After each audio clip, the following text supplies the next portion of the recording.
Well, welcome to Darling Stadium on Friday night, October 6, 2017 for Friday Night Football. This is Frank Edgar coming to you from the stadium with Wube Gabre, and we've got a ball game tonight featuring the Phoebus Phantoms and the Bethel Bruins. Wube, first time we've seen the Phantoms this year, but they come in with a great record. First time we've seen them, but we've seen this act before, Frank. 5-0 going into this game. You know, they had a big win against Lake Taylor last week over in Norfolk.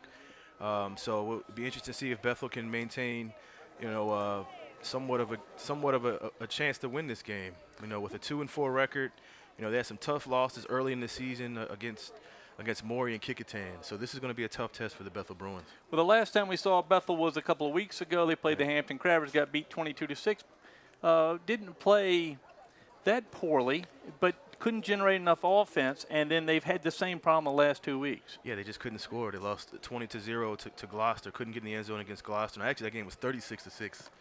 Hampton beat them. Right. So I think you alluded to off camera. They've only scored 6 points in the last 2 weeks. That won't get you many wins anywhere, any league, any level. So they have to get some points. They're going to make a quarterback change today. They're going to put Jonathan Beverly in the game for Kendall Hunt. So we'll see if that makes a difference tonight. Well, speaking of Beverly, his father, Coach William Beverly, we were able to grab him before the game, and he was courteous enough to talk with us, even though he's in a tough part of the season. We were able to grab him, and he shed some insight on the Bruins. I'm here with head football coach William Beverly of Bethel High School. Coach Beverly, welcome back to Darling Stadium and to Friday Night Football. Yes, sir. Got a big game tonight. Yes, sir. Looking forward to it. Our kids are excited. I think we're prepared, and we're looking forward to a great game this evening. Well, you got a challenger one tonight in the Phoebus Phantoms. What do you expect out of Phoebus? Well, we know that they're going to be coming hard. We know they're going to be extremely aggressive. They're going to be disciplined. Coach Blunt has done a great job of disciplining those kids and getting them to buy into his system. So we're excited for the challenge, and I'm looking forward to it. You and I last talked, you were 2-2 a couple of weeks ago. You're 2-4 now. What haven't you liked about what you've seen the last 2 weeks, and what do you expect to do better tonight? Well, we've been very inconsistent, and we haven't been able to put points on the board offensively.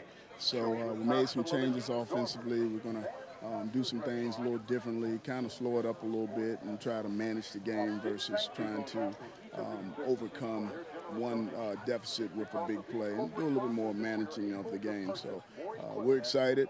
We got some young guys up front. We start 5 sophomores up front, so those kids will be coming back. Our center is actually the only senior on the front line. So, we're excited about what's coming, but we need some wins right now. Now, for the fans at home, if they see, what will they see out of Bethel Bruins tonight that would make you happy? Well, what I would love to see is us to finish. You know, we've had a lot of drives that end inside of the red zone, and I'm looking forward to seeing our kids be able to finish and show that perseverance is necessary to get it done. So if they can finish a drive offensively and then be able to close out and get off the field on third down defensively, I'm excited. Well, the playoff system that's in place right now allows you to make the playoffs still. Have you talked to the boys about that? Well, our goal from the beginning of the year was to make the playoffs and move through the region and to win the state. And that hasn't changed. And we've emphasized to our kids that those goals are still in reach. Last year, the state championship team that actually beat Phoebus was 5-5 when they went into the playoffs. So we pointed that out to them, and they got hot at the right time. They made some changes along the way, and they went on to win the state championship in 3A. So it can be done. You just have to have your mind made up and show some perseverance to see it through. Well, very good. I know you have your mind made up. I'm sure the guys are ready to follow you. Good luck tonight. Coach William Beverly, Bethel High School. Well, good to hear from Coach Beverly, and you can see it's a little warm out here at Darling Stadium, at least before the sun went down. It's cooling down nicely here. You see the band from Phoebus coming in, and the band is going to precede the 5-0 Phantoms. They're off to a great start. They got a sophomore quarterback, Chris Daniels. Chris Daniels was the JV quarterback last year, came up on varsity late in the season, but he's looked good so far, Frank. He's done a great job of managing the games, and he's had to make a few throws downfield, and he's done a great job of that so far in this early part of the season. Well, we were able to catch up with head coach Jeremy Blunt of the Phoebus Phantoms, and Coach Blunt's able to share with us a little insight on his season so far. I'm here with Phoebus High School coach Jeremy Blunt. Coach Blunt, your first time on Friday Night Football. Good to have you here. And what do you expect out of tonight's game with the Bethel Bruins? It's going to be one of those things. First inter-city game, so we know those guys are going to come out ready to go, and so are we. Should make fun for a nice Friday night. Well, you've got a team that a lot different from last year. You lost some pretty good players from last year's team. Have you been able to fill their spots? And if so, what are the fans going to see? Yeah, we have. Every year we work on keeping ourselves in a position where we have young guys ready to step in come that following year. So we prepped some guys last year. We hit it hard this offseason. The guys really bought into the offseason regiment. And so far we've been able to put together some things and just focus on our mantra, just winning each day. Now tell me a little bit about your sophomore quarterback. Young man, very poised. He's a great ball player, and he commands a lot of respect. The guys love him and they trust him, and the kid just flat out can play the game. He's a kid that's been groomed to do it since birth. His dad's a coach, and the kid's been he's been pretty spectacular for us and stepping in, filling in at that role. Now you had a pretty good safety last year in Jonathan Gregory. How have you filled his big shoes? Well, we move our outside linebacker, Darryl Bryant, back to strong safety, and we still have Damian Charity from last year, who was a standout player for us last year as well. So he's been able to lead those guys back there along with Darryl Bryant, and we have some nice young corners that stepped in and been able to fill in that role at the cornerback position. So our secondary, our guys really buy into what we do and the aggressive style of play and the lockdown coverage and the understanding of assignments. And they've been able to show that week in and week out. We played a number of different teams that pose threats due to their philosophy. It's fundamental football, and our DBs have to, they have to change what they do week in and week out just based off of who we play. And our guys have adapted well to it based off of playing a wing T team in Woodside and then a triple option team, veer option team in Lake Taylor. We play lockdown defense, and that comes with buy-in, hard work and buy-in. In that game you mentioned against Lake Taylor last week, a 25-6 win for your team over in Norfolk. Has that made your team better? We knew we were going to have to go play. Those guys are going to be great every year, just as are we. So, you want to put yourself against, guys that are going to give you great competition and push you to the limit. It's one of those things our guys have understood that you got to take it one game at a time. So where Lake Taylor was a big game for us, every game is a big game. There has been no one defining moment for this year outside of our approach to every game. And to me, that defining moment came in the offseason when the guys committed themselves to the offseason and everything that it entails. So as long as our guys can continue to focus on what's important, team, sacrifice the commitment level, and then just focus on one day at a time, winning each day, we'll be in a good position. Well, very good. It's great to see you back here at Darling Stadium. Good luck tonight. Coach Jeremy Blunt. We're about ready to go here right before the game. The national anthem, the Phoebus Phantom Marching Band.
Thank you very much.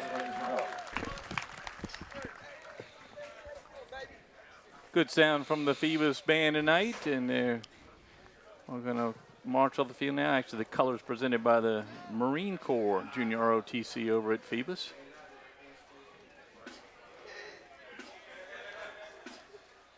A little warm out there to be in full uniform tonight, and certainly the band in the color guard.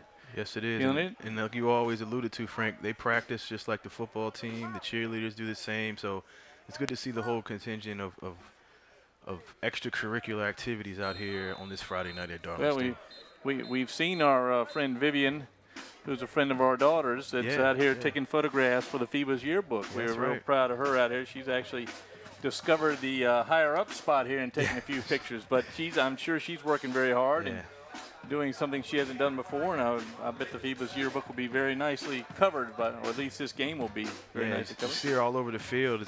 She came up here and was amazed on the view. On the view. So it's good for her. Hope to have more fans here tonight. The fans, if you're watching us during the week, we sure enjoy having you watch. There's Vivian right there. Yep, the young lady taking pictures of her team coming through the tape out there. The Phoebus cheerleaders had lined up. And you said your daughter played softball with her. It's softball. My daughter went to middle school with her, so it's good to see her doing something out there. Oh, I love the photography and the programs in the schools. Steve Fryer, a great field cameraman, back in action here and down getting that Phoebus charge through the line. Phoebus used to have a very proud pre-game ceremony, lots of music, some smoke machines and things. They've toned it down a little bit, but they still have the phantom pride as they come through the little banner into the cheerleader run and make their way to the bench. Yeah, that was awesome when the smoke, the sound effects and everything was great. It was great atmosphere back then. Well, we heard Jeremy Blunt talk about his team and some of his new players, in particular his sophomore quarterback, but you'll notice that even Coach Blunt doesn't call his quarterback by name very often. That what he does, he has parts. We have our officials tonight. Speaking of great teams, we have a team of officials tonight. Jim Mayhew is our referee tonight. Zach Ray, the umpire. Bobby Golaski, the linesman. Lewis Watson, the line judge. Ivy Allen, the field judge. Sean Whitfield, the side judge. Ben Price, the back judge. And the clock usually tonight is Herman Drone. It's Mr. George Adamowski tonight. Oh, very good. My former neighbor. Huh? George he's having a fit with the controls tonight, trying to get that working here. There's always an art here, and Herman is our usual clock handler. You see the cheerleaders and dancers come off along between the drum line, and then you'll see the Phantoms come to the field. The Bethel Bruins have not yet come to the field. They're at the end waiting for their cheerleaders to line up, so both teams will collide in their pregame ceremonies. The Phantoms, as I said, Jeremy Blunt's got spotty fills, and he's done so very well over the last 2 years. You know, the Phantoms have won in this particular century. I had them marked down for 7 state championships, including 4 in a row from 2008 to 2011. And Jeremy Blunt actually played in the 2001 state championship, the first one under Coach Bill D, the first Phoebus High School state football title. They have become a powerhouse under Coach D, and Coach D's traditions have carried on through Jeremy Blunt. You'll see his squad come on now in a very Phoebus-like approach to entering the game. Yeah, both teams went to their respective schools, played at their respective schools, and now they're coaching. So that's always good to see them come back. Of course, Coach Beverly played for Coach Kaz at Bethel, and like you said, Coach Blunt played for the late, great Coach Bill D at Phoebus. So, again, it's great to see them come back to their alma maters and try to keep the tradition and the legacy going at their respective schools. Well, they've done well. A big game for Phoebus in that they want to win and become 6-0, so they can face the Hampton Crabbers right here next Saturday. That's Saturday, October 14th at 2 p.m. here at Darlington Stadium, so mark that on your calendar. We are going to cover that, of course. The broadcast will not be live, and so come and sit in the stand and go home and watch yourself on TV. They want to become 6-0. For Coach Beverly and his Bruins, they want to win, and they want to win badly. They're going to change quarterbacks tonight. Number 6 there, you see coming out with the Bruins is Captain John Beverly, Coach's son, 5'11", 180-pounder. He's going to get his first start tonight at quarterback, and I know from what we heard from Coach Beverly, he's going to make a lot of changes out there, trying to find that combination that can score some points. Yeah, sometimes change is good, Frank. Some people aren't that fond of change, but I think the change needed to be made at quarterback. You know, nothing against Kendall Hunt. You know, he's coming off an ACL injury from what it looked like in Florida. I heard he wasn't all the way fully healed, and maybe that took a little something out of it. Good example is if you make a big tackle on somebody, get back to your defensive huddle and celebrate there. Don't stand over top of that guy and belittle him or draw attention to yourself, okay? And get you guys helping and stuff like that. Sportsmanship's a big issue, guys. I need your help. All right, the other thing I want to talk about is penalty enforcement. False starts, encroachments, those are automatics. I don't need to talk to the captain. We'll mark those off and keep the game moving, okay? But the live ball penalties, some of them have as many as 3 options. I'm going to give you the option that I think is best for your team first. Doesn't mean you have to take that, okay? If I go all the way through it and you're still not sure, just ask me to repeat it if you don't understand something. I have no problem if you look across at the coach and ask him if he wants you to penalty or not. But we can't take all day to do that. Everybody understand? Once you make a choice, I got to go. Okay. We had an early toss. Bethel called heads, and it was, and you chose to defer, correct? Okay, so right here. Bethel has won the toss and has deferred the option to the second half. Here, you guys back that way. Phoebus going to receive the ball to start the half. All right, guys, let's go get it. Phoebus will be receiving. Well, we'll see quarterback Chris Daniels right away. Wu Bei, the sophomore quarterback for the Phoebus Phantoms. He's got 2 great backs behind him. Daquan Fleming and Daniel Wright. Wright, the senior, 225-pound running back. He's a powerhouse. And then just a bevy of talented receivers led by Barry Hargrave, this week's Daily Press Player of the Week after his performance last week against the Lake Taylor Titans. Great performance last week against Lake Taylor. And you talked about Daniels. He's a young quarterback. Anytime you have a young quarterback, the recipe for success to have a great running game to complement that. And he has 2 great backs, Wright and Fleming. They played last year. They're experienced. And then, of course, you have Charity on the outside who has some scholarship, some Division I scholarship offers, and Hargrave, who Coach Blunt talked about last year, Frank. And he had his coming out party, I guess, against Lake Taylor last week. So he's young, he's a junior, but he's stepping up in a big role this year. Well, he had a 90-yard touchdown reception last week, coupled with an 80-yard kickoff return for a touchdown against the Phantoms' rival, the Lake Taylor school. So a big game last week. Phoebus comes in on a high. Bethel comes in on a low note, but could be a season changer right here for the Bruins. If they get a win tonight and upset the Phoebus Phantoms, their season looks a lot better than it does at the moment. Yeah. So here's the kicker for the Bethel Bruins. Ethan Larson's going to kick off. Bethel in the home or the away whites, they have several jerseys, so the numbers sometimes don't match up. But this is Larson. So it's going to kick off to Fleming, and it's going to go out of bounds. And, of course, in high school, that goes to the 40-yard line. Not a great start there for the Bruins at kicking it out of bounds. I know they're trying to kick away from some of those guys back to receive the kick for Phoebus, but that puts the ball up really near midfield. Yeah. Jim Mayhew tinkering with his microphone there. Dead ball. Illegal kick by You Bethel. can hear him 5-yard penalty, re-kick. Oh, they're going 5-yard it and kick it again. All right. It's going to be a re-kick, Frank. Interesting that Phoebus didn't want to take it at the 40. So they're going to give Fleming and Hargrave another opportunity to return this.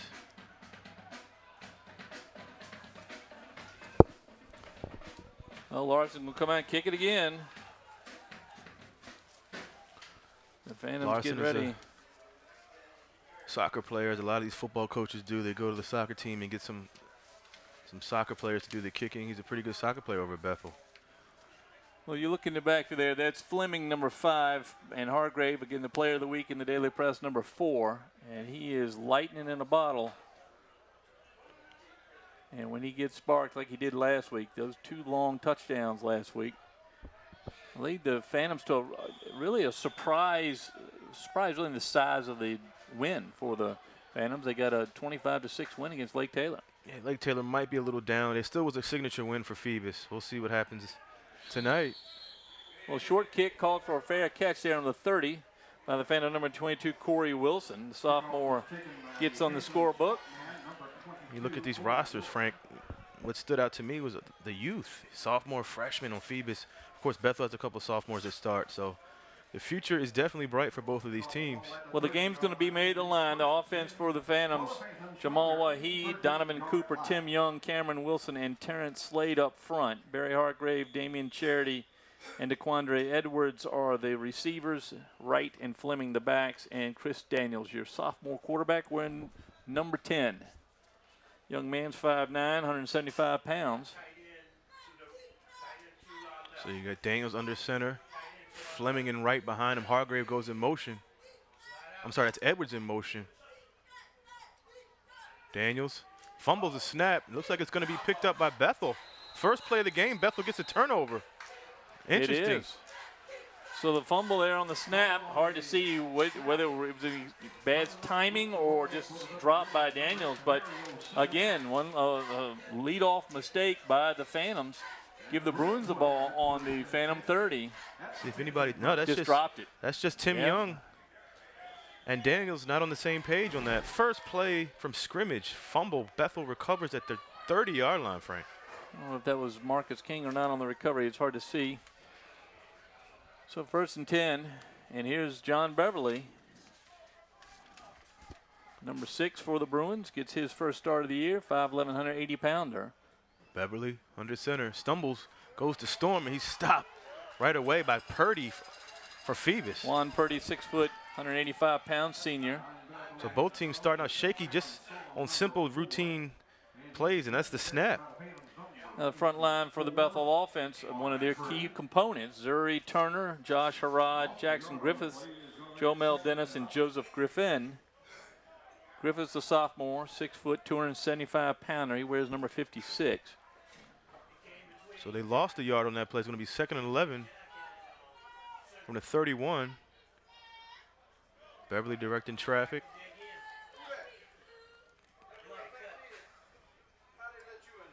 Taking a little time here for Beverly. Beverly back under center. He fumbles the snap. Looks like Phoebus is going to recover it. Well, that ball is, somebody greased it, I think, before it went out there. So a fumble for Bethel gives the ball right back to the Phantoms. So it would have been a great opportunity for Bethel. They had the ball in Phoebus territory, and 2 plays just didn't work, and the second one results in a turnover.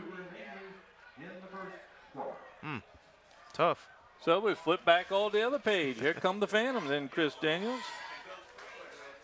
I'm sure Coach Blunt told him to hang on to the ball a little bit longer this time. Like you said, Frank, it is a abnormal humid night here in this first week in October. Tim Young, the big center. Daniels. This time it goes to Fleming. Fleming with a good gain. That time the vortex created by Young drew Fleming right through the line. There's big number 78, Tim Young, 6'4", 300 pounds. And he went up, put his block on the middle linebacker, and that drew the back right behind him. A good start for the Phantoms, pick up almost 6 yards. It's always comforting as a young quarterback to have a great running game, and Phoebus historically known for that, Frank. Yeah, going back to Anton Womack, a UVA guy, Elin Lewis, Tyree Lee, we can go on and on. Sure makes it a lot easier for a young quarterback. Edwards in motion. Bethel showing blitz. Daniels gets the snap, goes to Wright. Wright gets a great gain. He just tiptoes through the line. Well, Daniel Wright, 6'1", 225, and a veteran of many campaigns with the Phantoms. You see Wright, yep.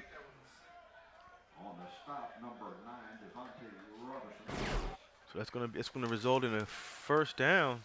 Or it's gonna be, I'm sorry, it's gonna be 3rd and, looks like it's gonna be a measurement here, Frank. Yeah, it's gonna be short.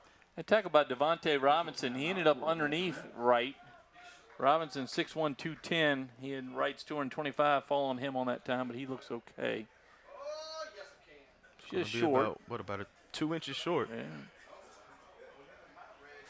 So it's going to be 3rd and inches. Crowd still a little late arriving this year, and tonight no exception. Hoping to see more fans come in. This should be a really good ball game. So 3rd and inches from the was at the 38-yard line. Daniels, quarterback keeper, he's going to get it easily. Well, that time Young snapped the ball. He was downfield. If used to be that old play, Wu Bei, where the center would snap it, touch the quarterback's hands, and run with it. Yeah. Center sneak, right? Yeah, center sneak. That was outlawed on many of the vacant lots in With after a while, but yes. We tried that a lot when I was growing up. Tim Young would have picked up 5 that time. Instead, they pick up about 4 and pick up the first down. So first down for Phoebus. Same set for Phoebus on offense. Wright and Fleming in the backfield. They're going to go back to the run. This time it's Fleming. And you just go behind Wright and that big offensive line. That time, number 70 for the Phantoms, Donovan Cooper, made the pull. May have missed the block a little bit. 35 for the Phantoms was able to bring them down that time. Again, these numbers, we have to check to be sure which type we have here. That was Corey Johnson with the tackle. There's another young sophomore. 35, yeah. So it's a gain of 4. It's going to be 2nd and 6. This time it's a flag. Fleming gets the nice gain, but that might come back. I think so. That flag's like in the area of holding. Young had his man sealed. I think it had been the left guard that had the hold. We can see it again. We can pick it up. You see Big Tim Young there, 78. 70 is Donovan Cooper, who's outweighed by 66 pounds Holding by Young. on the offense. 10-yard penalty from the spot of the So foul. holding on that front line. They're going to bring it back. Of course, Coach Blunt, it's the one thing he's been concerned about so far. Even though they are 5-0, penalties have really killed them this year. There's a hold right there. That's Cooper, I believe, number 70. He's got a hold of Bethel's number 22, Chris Holliday. A lot of changes in that lineup tonight for Bethel, and Coach Beverly promised that. Here's Daniels in the shotgun. That's right. And the man's going to go back to pass. A little rollout by Daniels. He has nowhere to go. He's going to be stopped. Good play by the Bethel defense. Great hustle out there. Like Saunders was in on that hit. Yeah, Marquise Spencer was the man you saw chasing him. Spencer, listed as a wide receiver that time, just came charging in from the far side. So Bethel got the early turnover. They were not able to connect. The defense could get a stop here to be a great momentum builder as you see the replay here. Here comes Spencer. And lays the wood on him. Good play. He's joined on the tackle by Jonathan Saunders, number 32. You'll hear Saunders' name called frequently. So it's going to be 3rd and 20, Frank, from the 37.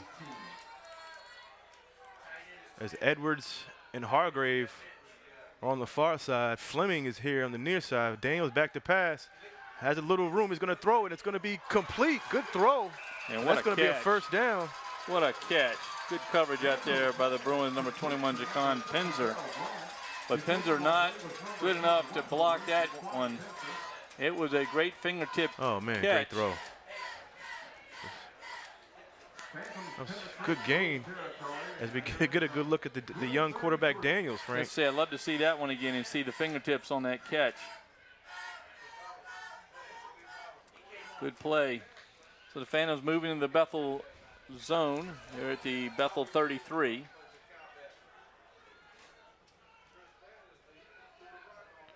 Get a good look at Daniels under Tim Young, the center. That might be a false start. No flag. No flag. I thought Cooper jumped that time, but says it's a hard-nosed run over the left side behind Cooper.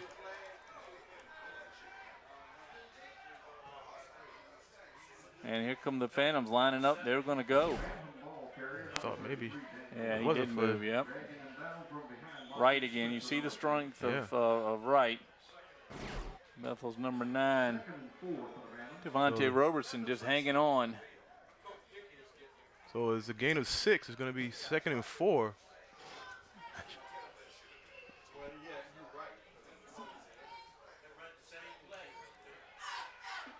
This back to Fleming. Short gain. The left side of the line looks like they're getting out early, but they're clearing out. That time the back didn't follow them.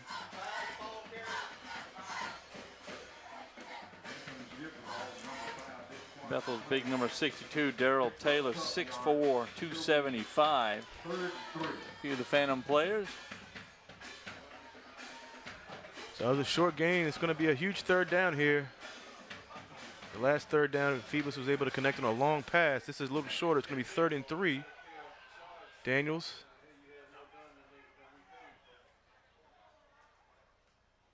He's going to fake the run. I'm sorry, he's going to go to pass. Wide open. That's Bryant again. He just caught the last one. And that's going to be a penalty.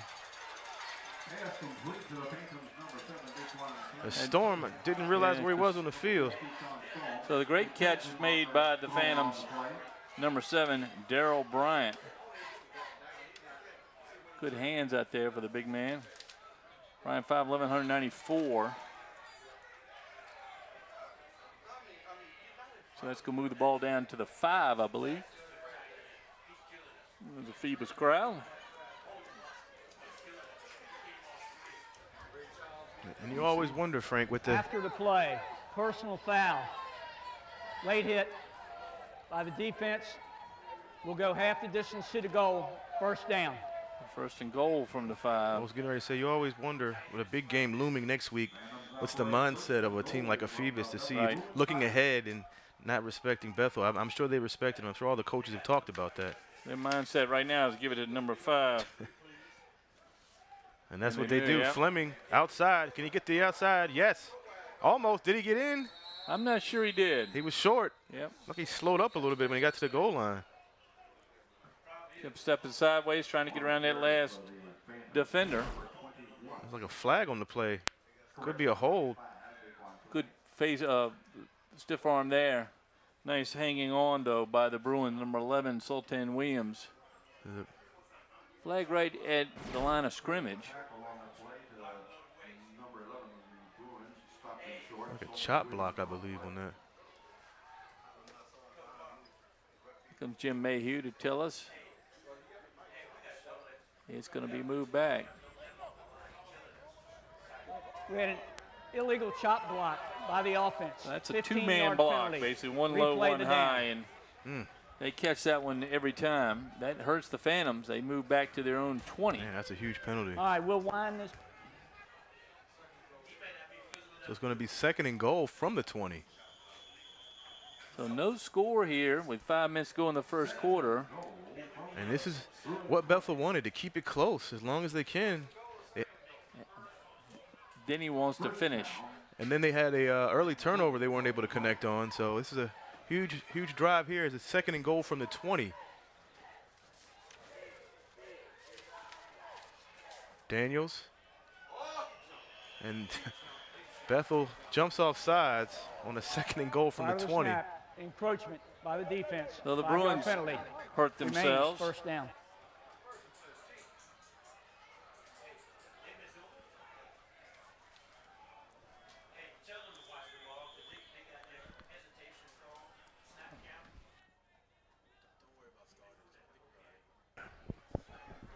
So now, 1st and 15, or 1st and goal from the 15. Yeah. As Bethel just gave them 5 yards. Daniels under center. Goes back to pass. Good protection. Goes in the end zone. It's going to be incomplete. Nice pass to Hargrave. He couldn't come up with it. Daniels threw the ball the only place he could. And just a little bit too low. On the coverage there was Bethel's number 4. Kashawn Storm. So it's going to be second down now from the 15. 2nd and goal from the 15. Here's another look at the pass. Oh, yeah, you're right, Frank. Great throw. In fact, he almost caught it. If Storm may have had an arm and was able to disrupt Hargrave. Same formation. As Daniels goes under center. Goes to right. Right has a huge hole. He fumbles at the goal line, and Bethel looks like they hopped on it, and they did. So Wright comes in. He's following the tide there. His blocker, Cameron Wilson, 5'11", 280. All he had to do was get on his back. Fumble on the But play instead, he was gives up the recovered ball. by Bethel in the pounces end on it zone. in the end zone. Results in a It's a touchback. touchback. 1st and 10, Bethel from the 20. That's 2 turnovers, Frank. 2 turnovers. So Bethel is doing their part on defense. They just have to get the ball down the field on offense. Just get a look at the replay here. Watch Wilson, number 54. He leads him right in there, and then he looks to see where he is. And look at the resiliency of Storm. Yeah, Storm with his 2nd great play in a row. He was able to knock that ball out of Hargrave's hands. But you're right. Wilson looked back and said, "Where are you?" Yeah, he wanted to know why he wanted riding him in there. That was nice. So 1st and 10 from the 20 after the turnover. Beverly's back in the quarterback.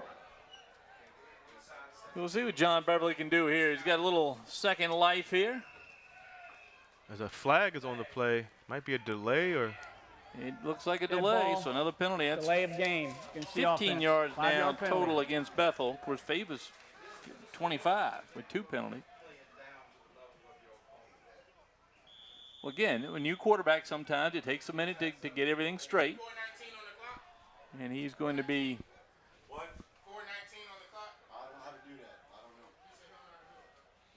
So Beverly in shotgun. Storm in motion. Goes to Storm on a sweep. As obvious blocking call. Yeah, maybe a hold out there on the play, but that's the Phantoms number 8, DeQuandre Edwards in the bottom of that pile. He's the one that got held, and he's the one that made the tackle. Nice play by Edwards. You get a good look at Daniel Wright and Chris Daniels. Here's the replay. Good play by It Storm. opens up Good nicely, hold. but there's a block in the back there by number 85 of the Bruins, It's Luster. Antoine Luster. Jim Mayhew's going to confirm that. No, it's Blocked in the back by the offense. So Bethel 10-yard penalty. We'll go penalties six, have really half done yard them in distance to this the goal. so far in the first Replay, half. first down. So that costs them 7.5 yards. So the Bruins moving the wrong way here with this turnover that they recovered in the end zone. They're about to give it back in the same spot. Beverly with the play. He's going to have to just settle them down. Have to make sure no turnovers here for Bethel. Like you said, a new quarterback takes a little time to get adjusted. I'm sure he had a full go in practice, but practice is practice, and this is the game. So 1st and 15. And it looks like Beverly just going to try to run it just kept himself. Yeah. Not going very far against that Phoebus line. He does get through the initial opening. It looks like Purdy there at the very end. Juan Purdy, number 84. Kareem Wilson getting credit for that tackle too, number 34. Nice block there by the center.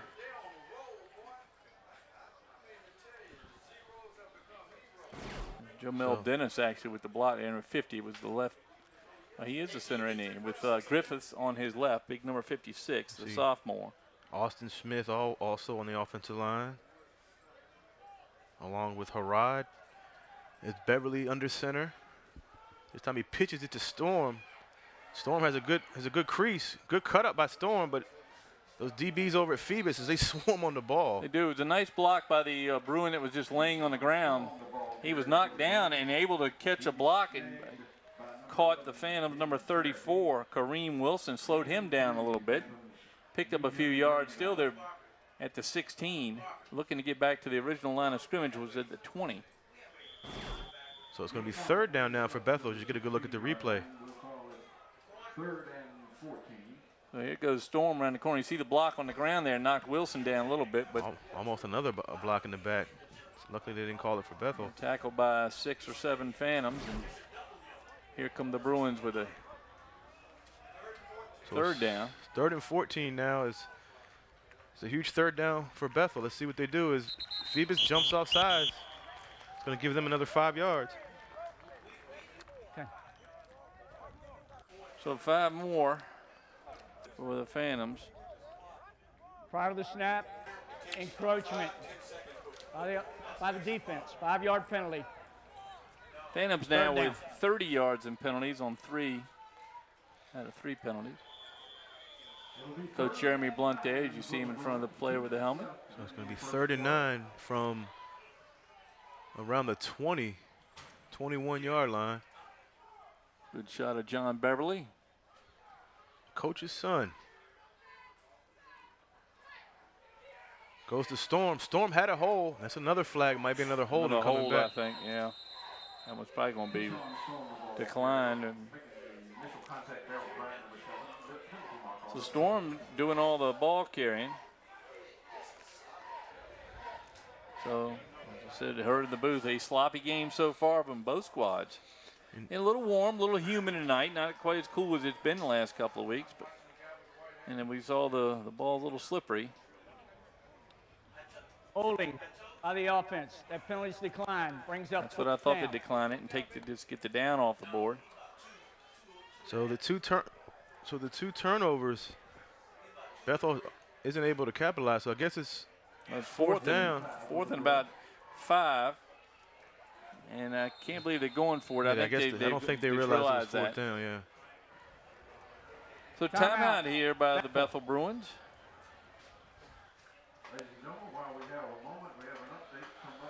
Well, so we had the games up, Wu Bay, from the last couple of weeks. Hope people have been able to see those. We're on Facebook as well, are we not? At LSC 48, yep.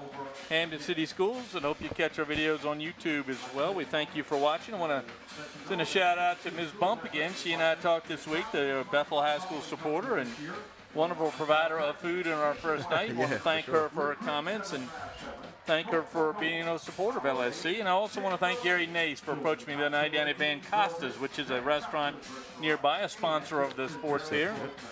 Great food down there at Van Costa's. And Gary Nace, who lives over in Wythe, came up to see me, and I really enjoyed hearing his view. He brings his grandson to these games, introduces his grandson to high school sports, and I was very pleased to hear that.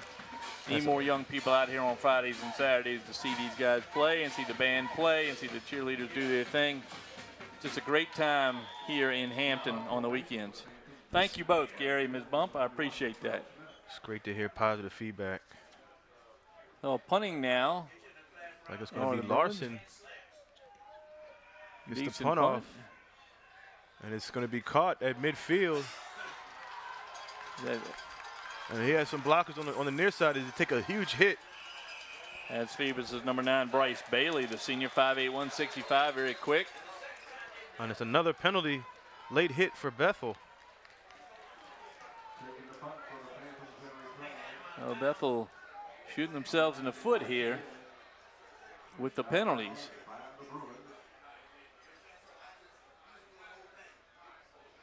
The officials getting as much a workout as anybody tonight. Certainly no flow of the game yet.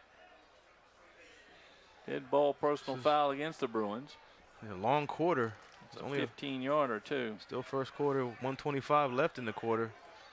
30, almost 40 yards in penalties for the Bruins, and we're still in the first quarter. After the play, personal foul. Good picture of Bailey coming this way, pointing with the ball, telling him to get some blocks. Good stick right there. First down for Phoebus. And he could have just let up, and I don't know. Had maybe that last one right there on Bethel's number 35.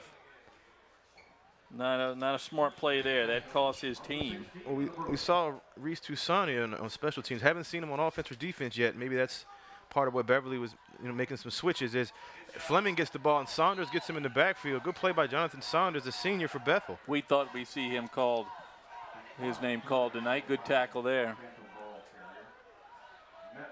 So Daniels has thrown when he needed to, but it's been the Fleming and Wright show so far for Phoebus. Was Jeremy Blunt. Of course, we talked about it. He's a Phoebus grad, played for Coach Bill D, now coaching the Phantoms. Got them at 5-0 midway through the season. Big win against Lake Taylor. Big game tonight and a huge game next week against the Crabbers. Saturday afternoon game. You see Fleming, talking to Daniels. It's going to be 2nd and 13 as Fleming gets it, and Bethel's defense swarms again. They're doing a great job up front. Griffiths at the bottom there, number 56 for the Bruins. Jackson Griffiths, the sophomore, 6 foot, 275 pounder. They got high hopes for that young man. That time Fleming, I'm sure he didn't say, hey, I want to take and get tackled for a 2-yard loss. I don't know what he saw, but he thought he saw a hole that did not develop. And it's, this could be the last, that could have been the last play of the quarter as the time is winding down.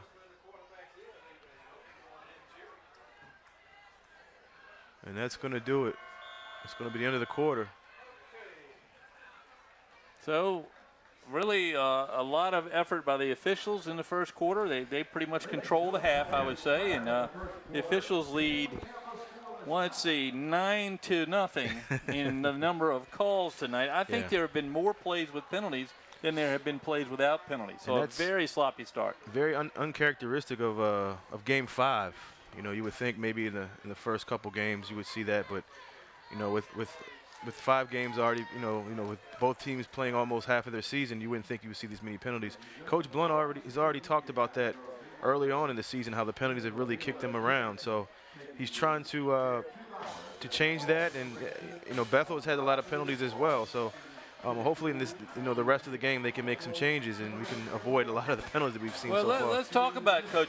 Coach Beverly's got to be pleased. He's going to be furious at how anemic his offense has been. But he's got to be very pleased that he's in a 0-0 ball game with a quarter out of the way. If he could be going in the fourth quarter with 2 zeros on that board, he'd be thrilled.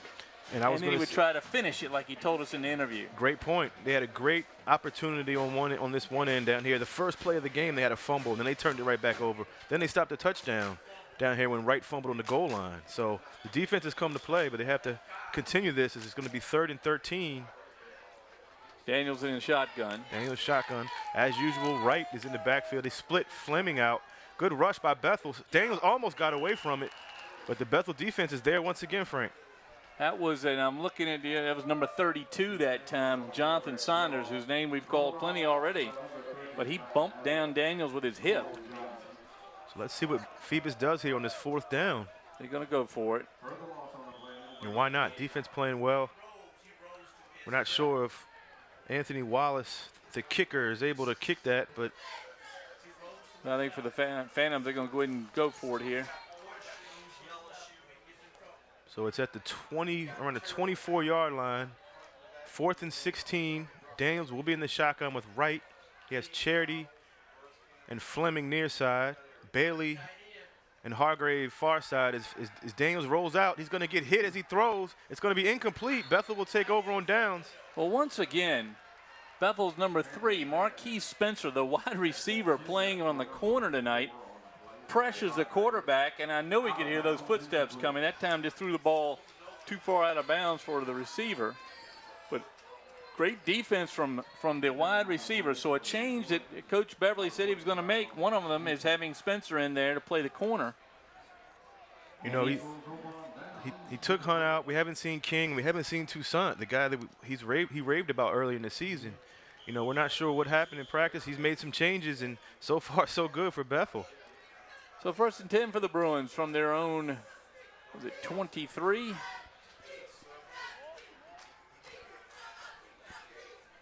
So now Beverly in shotgun with Storm. He goes to Storm in the draw. Phoebus is right there. Looks like he's going to maybe lose a yard. Or 3. Yeah, they may need to open this thing up a little bit by throwing the ball. As we see Toussaint, their playmaker. He's in there now for Bethel. So 2nd down, Bruins going backwards again for the 2nd drive in a row. This time, though, just a play that didn't work. Stuck right there by the Phantom lineman. So loss of 2, 2nd and 12 from Bethel at the 22. Beverly was going to go back to pass, but and they moved again. Bethel's moved again, yeah. Prior to the snap, false start. 6th penalty on Bethel. 5-yard penalty. Play. 35, 42 and a half yards penalized, but just the timing's been horrible. So not a good start there. 2nd down in about 17 now, 16 or 17 yards. Did you see Toussaint comes near side? Didn't see him in the first quarter. He's in there. He's their playmaker. Beverly in the shotgun. It looks like he faked it, but he gave to. I thought he was going to pull it, try to pull it out there and run it himself, but whatever it was, it didn't work. He may have, his back may have gotten back to the line of scrimmage. It was Bruins and Parker on the carry.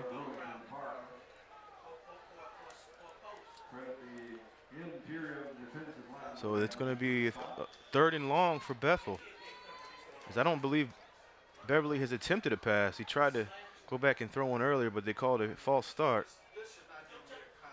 Well, So the now- good defensive backs from Phoebus do make Yeah. it difficult, but he's going to have to try. Got to be careful. Don't want to turn the ball over here. Shotgun, Beverly back to pass. He's going to throw it, and it's going to be complete. Good catch, but he might be a couple yards short of the first down. A good catch and a way to, and he rolled off the defender. That's big, tall number 85 for the Bruins. So what do you do here if you're short? This is the question for Bethel. They're going to measure. He's going to be, actually, they got a good spot. That might be closer than I thought. They're going to measure. Good throw by Beverly. Very good throw, good catch. It's Antoine Luster wearing an 85 tonight.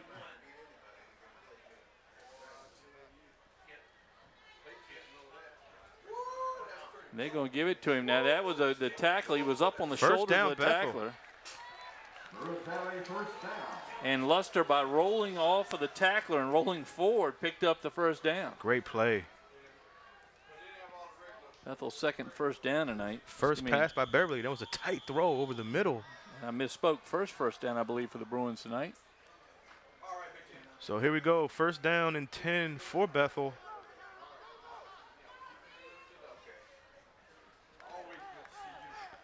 That might give Beverly some confidence. Well, give him some breathing room at least. Another pass by Beverly. This time it's a slant to Toussaint. It's complete. And he's still on his feet. And Toussaint was open on the last play as well. This slant over the middle. So Reese Toussaint picks up a second first down here for the Bruins. So again, that first pass gave Beverly some confidence, and now he finds his playmaker Toussaint on the slant over the middle. They're at around midfield. Another first down for Bethel. We see Zuri Turner there, 6'4", 275 sophomore lineman. 2 sophomores, 2 juniors, and a senior on that starting line for the Bruins. All big boys. Yes, sir. You see Storm back in at running back after a couple plays off. Beverly, so far so good for the senior quarterback, coach's son. As Phoebus shows blitz. This time they pitch it to Storm, and he almost loses it. Great play by Purdy once again. Yeah, Purdy Bank, he had a chance of picking that thing off. A little slow developing pitch. And Purdy's in the backfield anticipating that. If Storm gets away from Purdy, he picks up some good yardage. Nobody was near Purdy as everybody had their backs turned going downfield. But a loss on the play. Oh, Purdy's got him. almost. Good Yeah, play Kareem by Wilson and Storm those just to guys. keep it. Cameron Wilson closing quickly there. So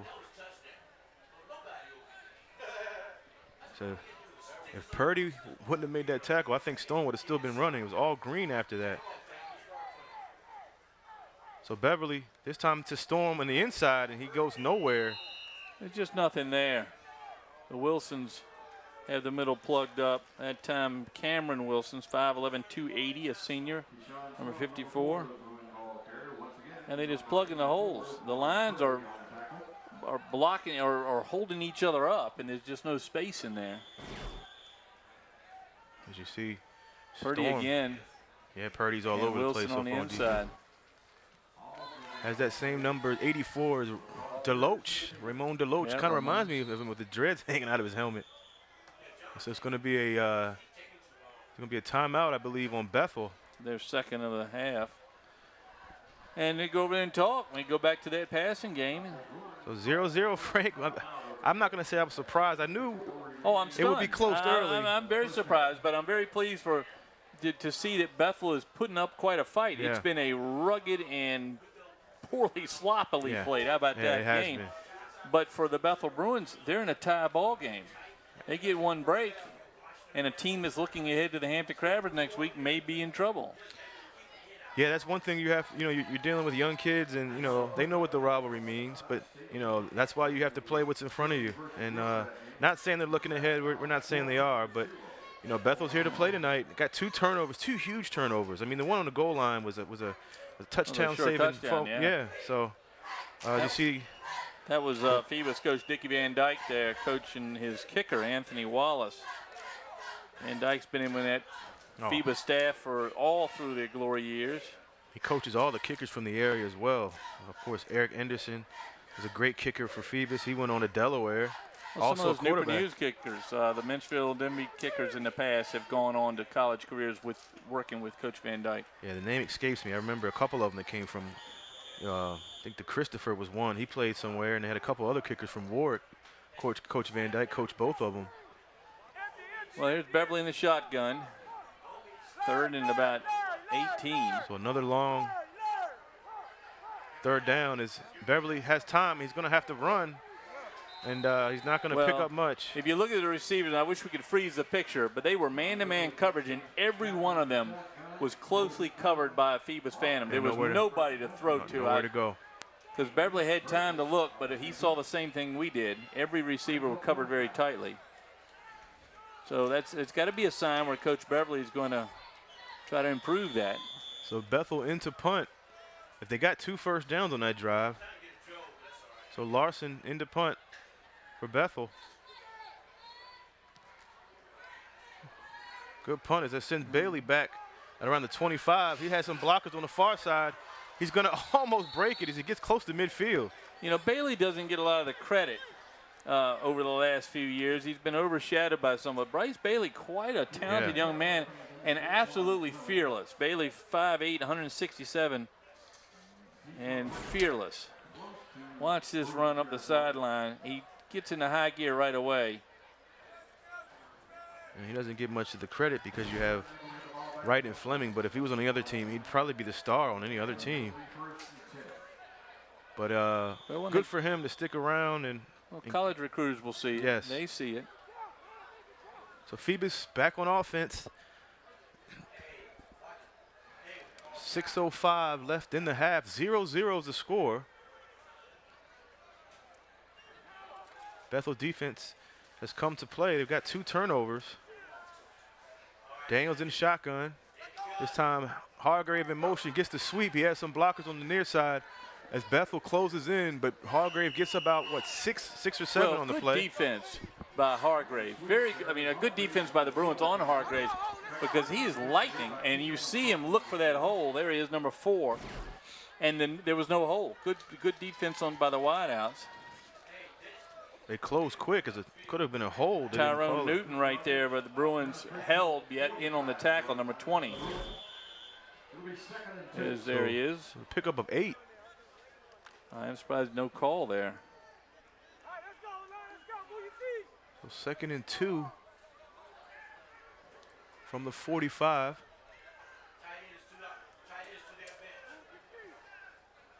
So Daniels in the shotgun this time. Fleming in motion. He fakes to Fleming and goes to Wright. Wright spins and gets the first down. Yeah, good recognition by the Bruins, just not quite quick enough to grab that quick back. That's number 62, Darrell Taylor, excuse me, Jr. Jim Schaffner, our great voice here, is Darrell. Great tackle by Taylor.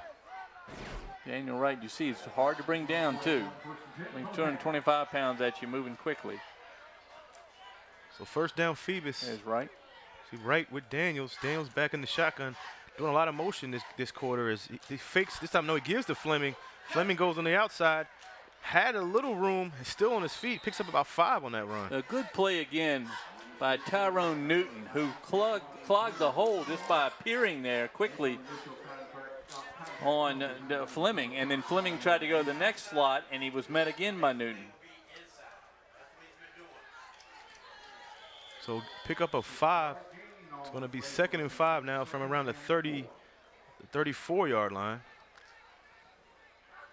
Here comes Tyrone Newton right into the camera, number 20. Daniels, this time, he's back in the shotgun. He's been doing a lot of shotgun this quarter. So it's going to be a flag on Phoebus. Phoebus, yeah. Prior to the snap, false start by the offense. Fourth penalty 5-yard in the Phantoms. 35 yards lost on penalties so far by my count. So first time seeing Phoebus, but what I've heard is the penalties have been what's been their thorn. Well, the one thing you haven't heard is a lot of thorns with this team. Yeah. They've come in with a 5-0 record. They beat Lake Taylor last week. Right. They had a close game with Woodside, 13-6. Otherwise, they have just they've destroyed the other teams. Their scores this year: 40-14 in opening night against Heritage, 57-0 against Denby, 25-6 Warwick, and then 25-7 against Lake Taylor last week. Shotgun, Daniels back to pass. Not much pressure. Hargrave, had it and Good dropped D. it. He That's did. the second time he had the ball in his hands. As Newton. I'm sorry, that's Newton on the coverage. Newton has become a real thorn in their side on this drive. He's just another one of those sophomores, Frank, on Bethel. So it's going to be a key third down, 39 for Phoebus, as you see the replay here. Off his hand, he probably should have had that catch. Oh, yeah. Newton had his left arm pretty good. Must have timed it just right. The colorful lineup with the October pink.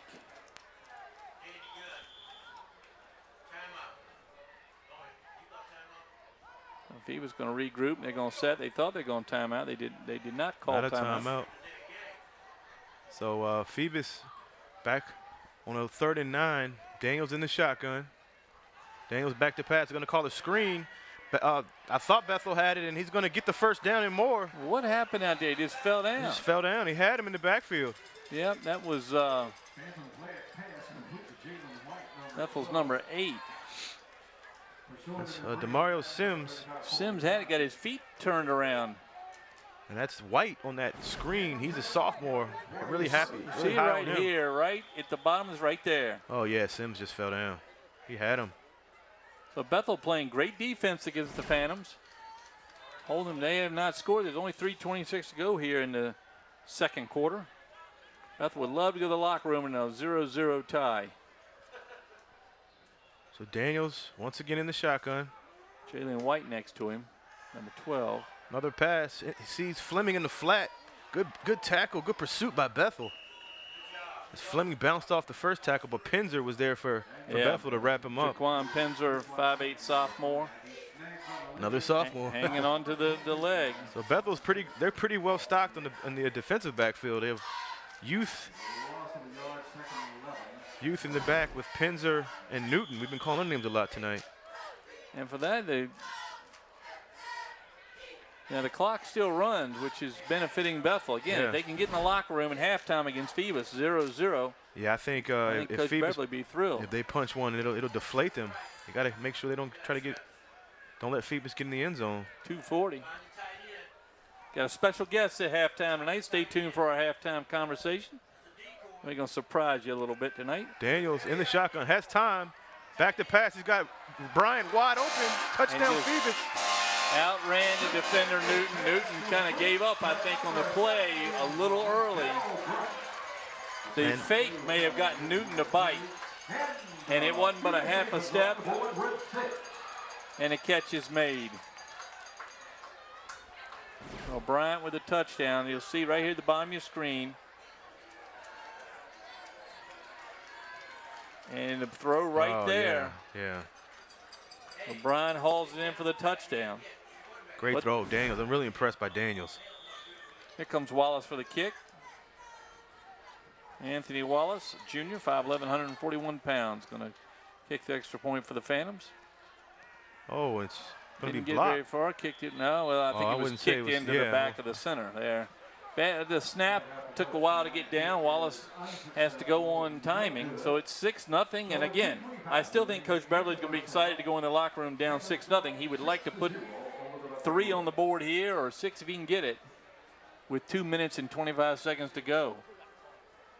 Yeah, it would have been nice on Bethel's from Bethel's standpoint to hold them, but like you said, 6-0 won't be that devastating for him. Well, I mentioned our halftime guest. If we only had somebody that knew something about Phoebus football, just a little, just something, and so we hope to see that. There's our friend Vivian taking taking more pictures. She's been going the whole time. Yeah. She was out here about an hour before the game started. Phoebus yearbook will be full of the Bethel-Phoebus game. Of course, Bethel has a quarterly magazine that comes out called Bear Facts, which they better contact Vivian for some pictures for Bear Facts. Well, Ethan Larson is actually the sports editor for them. He's the kicker on Bethel, so He better have one of those little helmet cams or something. He can take some pictures. so students doing great jobs here at Hampton City Schools. Wallace to kick off for the Phantoms. Well, a little pooch kick that goes to, it's like Robinson calls the fair catch, and Bethel will get decent field position around a 30. Yeah, good. I think he could have picked up a few more. That was Storm with the catch. Those numbers are hard to see in person, and when you're sitting here, they're hard to pick up. That goal number, no, it's 9. It was, Robinson. Yeah, it was. You're right. Roberson. Devontae Roberson, who is a 12th grader. Wallace there kicked the ball not very far, but didn't have a run back. So let's see. We have Bethel has 2 minutes and 25 seconds left in the half, down 6-0. If you count moral victories, it's definitely a moral victory for them now, but they're trying to get the win here as Beverly's in the shotgun. Pitch to Storm. Storm has room on the far side, almost broke it. He's closed in on, though. It's the first time he's been able to find a hole over there. That's great blocking by the left side of the Bethel line. As, again, Storm a little late arriving, like all storms are can be here in the Hampton Roads area. But good block. That's Jackson Griffiths over there. So Beverly in the shotgun on second down. Goes back to pass. Wide open, but yeah. A little late. Oh, Almost picked off. and no interference call. Number 21 for the Phantoms. That's Latrell Smith with the nice coverage. Throw probably a little late because the receiver was open there. Probably should have thrown it before he turned. But third down, you see him, he opened. He was open, yeah. Smith closed in. Smith, the tab transfer, the junior. There comes John Beverly, probably the most important play here of the first half. Let's see if he can pick up a first down. Keep his drive going. So 3rd and 4 from the 36. Beverly in the shotgun with Storm.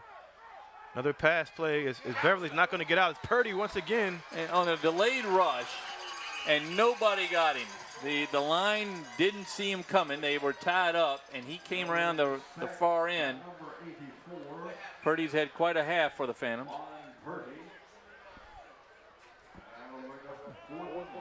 Timeout. Phoebus. 4th down is, as you see, Beverly trying to get away, but Purdy won't let that happen. Not on his watch tonight. Phantoms take a timeout. They're trying to keep some time for maybe getting another shot here at the end zone. Herman Drones joining us here tonight. So Bethel's, Good to have him back. the main thing for Bethel is they cannot let Phoebus get in the end zone right here with 1 minute and 38 seconds left. Defense has been playing well. They just gave up that last touchdown, but other than that, they've been doing their job on defense. So both coaching staffs trying to probably tell their team just that.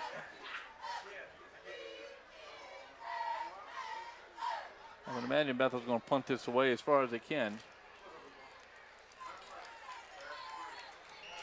Shout out the Phoebus cheerleaders. The band in the background, they're going to entertain us at halftime. But we do. Stay tuned. We've got a great halftime guest for you. Ethan Larson back. I don't see any camera there. Gotta get him one of those little ones that goes on the helmet. You know, the helmet GoPro. Need a GoPro. High snap. Larson gets it. Good punt. Good punt by Larson as Smith goes out of bounds at around the 40. Good play down there and great punt. That's exactly what Coach Beverly needed. Now the Phantoms get it farther than they thought, but they've got 1:31 to go here in the first half. And they're going to try to tack on another score. They're up 6-0. In what's been a very sloppily played first half by both squads. But again, the Bethel defense has done a good job holding off a team that, by my calculations, averages 32 points a game this year. Definitely a moral victory for Bethel. They give up 6.6. So as you can see with the difference like that, they win a lot of ball games. So here come the Phantoms, Chris Daniels and his crew. Let's look at the Bethel side on this Friday night. Daniels back to pass. He has Bryant wide open. Is incomplete. He was wide open. He was so open that he didn't know really where he was, or he had turned one way and had to turn the other, and that time Daniels underthrew him by a good distance. That's a touchdown right there. It was. If he was on stride, it was definitely a touchdown. So incomplete, 2nd and 10. That stops the clock. Daniels in the shotgun, back to pass. They're trying to put up some more points here as Bailey gets it, and good tackle by Bethel. Yeah, Bailey paid for that. Jaquan Penzer slows them up. And Blizzard was also in there. Tiso Blizzard, 5'11", 175-pound senior. Phantoms going quickly here. 3rd down and about 7. I don't know why they would go quick, but if they can get a touchdown here, as Daniels is smacked, and it's going to be complete to Hargrave, and he's still on his feet. He might score a touchdown, and he will. Barry Hargrave, touchdown, Phoebus. 2 great plays. Daniels with a man charging it because he got stuck when he threw it. And Hargrave shows you why he's player of the week. Not a lot you can do with that when a kid who can catch a ball like that and then run. Well, he dropped 2 earlier. Yeah, but he makes his best catch. You look at the size of him. It's hard to tell. If you look at the pictures, a very solid receiver. Hargraves listed 6', 186-pound junior. You'll see the hit coming right here on Daniels. Oh, yeah, he was drilled. Look at this catch. Look at this. With the ball thrown high enough, we've seen Cam Stevenson from Hampton High School do the same thing. They're able to throw the ball up where their receivers can get it. And that time, Hargrave went up and got it and then uses his athletic talent to move it in. They're going to go for 2 here. Look very similar to the one last week against Lake Taylor. So, yeah, they'll go for 2. Daniels in the shotgun on the 2-point conversion. Back to pass. He's going to try to get right, and he's going to be. Ball was right there, too. Incomplete. It's a tough catch, right straight over his head. Especially for a running back. Yep. Yeah. But so nothing there. But 12-6 now. Phantoms. 12-0. 12-0, excuse me, 12-0 Phantom. He's not doing that bad on the clock, Frank. 35 seconds ago, second quarter. So that was the backbreaker for Bethel. They had it, 2 minutes ago it was 0-0, and then they score 2 quick touchdowns in the second quarter. Well, this is what we expected out of the Phantoms coming in tonight. We expected to see that Hargrave pass a couple times. He said he dropped one earlier, dropped 1 or 2 earlier. Yeah, dropped a touchdown pass and then another pass. They're going to have to score to stay in this game. They're going to have to. Now it's 13-0. Excuse me, 12-0. 12-0. Scoreboard a little sticky tonight, and this humidity may be contributing to that. Wallace going to kick it off. He takes 2 steps. Not quite Eric Anderson style. Another swift kick is he should let it. Maybe he should let it go, but Storm wants to make a play. Yep, and he's got some room on the outside. He gets close to midfield around the 45. And he got 15 more. So Bethel's in position right now to make some noise here with 25 seconds left. So Kashawn Storm, and a beautiful play. He was running toward the light there. It looks like the Death Star has risen in the east. What a beautiful shot there, Steve Fryer. Storm could have let the ball go out, but as a playmaker, you want to make a play. He caught it, saw an opening on the sideline. He's been playing that way the whole first half. He's trying to carry him, and he's done a good job, especially on that play. He picks up another 15 by being tackled illegally. So Bethel in position to make something happen, but they only have 22 seconds left. Well, we're going to see a lot of passes here. Just 4 receivers, 2 on each side. Daniels in the shotgun. Yeah, excuse me, Beverly in the shotgun. Yeah. Phoebus showing blitz. Incomplete. Helmet to helmet, another 15 yards. That penalty on Phoebus is number 21. That's Smith. Latrell Smith with the helmet to helmet. That's a tough call. Well, and one that we watch these officials make, and they're going to make it in all levels of football now. That's a tough call. I mean, he's trying to make a play. The receiver dipped his head. Yeah, we saw it starting last year. Personal foul. Illegal helmet contact by the defense. 15-yard penalty. So the only problem pickup. So Bethel has two opponents right now, Frank. They have the clock and they have Phoebus defense. So only 19 seconds left. They have the ball, however, on the 23-yard line. So 2 penalties move the ball 30 yards for the Bruins, bring them way down into the Phoebus end. Beverly in the shotgun. Phoebus showing blitz. They back out of it. Beverly is going to throw it to Santz in the end zone. It's going to be almost intercepted. The Phantoms knocked it away from each other. That time, Phoebus is number 2. Thailand Baldwin, the sophomore, had it in his hands. I don't know if he dropped on the way down or his teammate may have poked it out, thinking it was a Bruin receiver. Again, Beverly underthrowing the ball, had his receiver open behind. Oh, he was open. You know, through Baldwin's hands. I think Charity knocked it out of Baldwin's hands. Yeah. So go toward the light, Bruins. That's what they're trying to do. So it's going to be 2nd and 10 now from the 23. Obvious passing situation for Bethel. Beverly, shotgun, goes back to pass. He's going to have to get rid of it. He's going to have to run. He's going to throw it, and it's going to be, this time it's, I was going to say intercepted, but it bounced off of the defender in the end zone. Looks like they were triple coverage on that play. Well, no time for Beverly that time. Just nothing doing. There's only 6 seconds left. You try Larson here, or do you?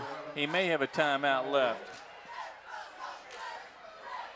So he could have run, but now the clock showing 6.9 here in the stadium. One has 12.8, one has 6.9. How about 9 seconds left by average?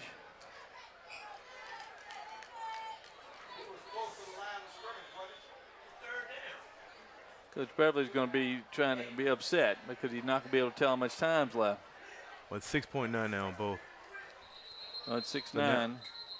Now they're going to ask him to set is it a timeout, Phoebus? Timeout, Phoebus. No, officials timeout. They're going to try to get this straight. No, I don't think either one. The official had Mayhew touch his shoulders, showing a official timeout. It's hard to tell. And they're gonna go for the field goal, Frank. Ethan Larson put some points on the board. Well, if it was anybody, it was Bruins that called a timeout, but it was Mayhew, the head official, the white hat as they call him, had his fingers touched to the shoulders. This is Herman. Herman has the night off, along with our fan favorite. Longtime supporter of the Crabbers down there. So here is the kicker. For Ethan Larson.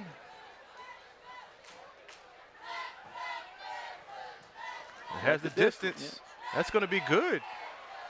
The Bruins get on the board. Well, that's exactly what Coach Beverly wanted to do. Come into this last bit of the first half and grab a score, and they get it with is that the first field goal we've seen here at Darling Stadium this year? So. We haven't seen many kickers here. So the Bruins on the board with 3. It's 12-3 now, Phoebus, with just a second or 2 left. Maybe, no, 6 seconds left. You know, We've got a clock problem here, folks, the scoreboard problem. So we're having different times, or now it's 0.6. Yeah, we got it straight. All right. So you get the a good band look now having to pause because they thought they were coming on, but they're going to wait. One more kickoff. So we have our close game that we wanted, Frank, as the last 2 broadcasts, unfortunately, were one-sided. But so far we have a 9-point game. Is bearing any miracle play here or run back by Phoebus. We're going to go into halftime with a 9-point lead as Ethan Larson's going to kick off. With a long run back, the left footer. Is he's going to do a swift kick, and that's going to stay in bounds as Hargrave gets it. He's dangerous with it. He could have it. Almost broke that as he gets tackled by Pinzer. That does it for the first half. here at Darling Stadium. Tonight's game off to a very slow start, but the Phantoms get a couple touchdowns in the last few minutes of the second quarter. The Bruins answer with a field goal with 6 seconds to go in the half. And the Phantoms lead at 12-3. We'll be back in just a minute with our halftime guest. It's Anthony Robinson of Phoebus High School. We'll see you in a few minutes. Join us.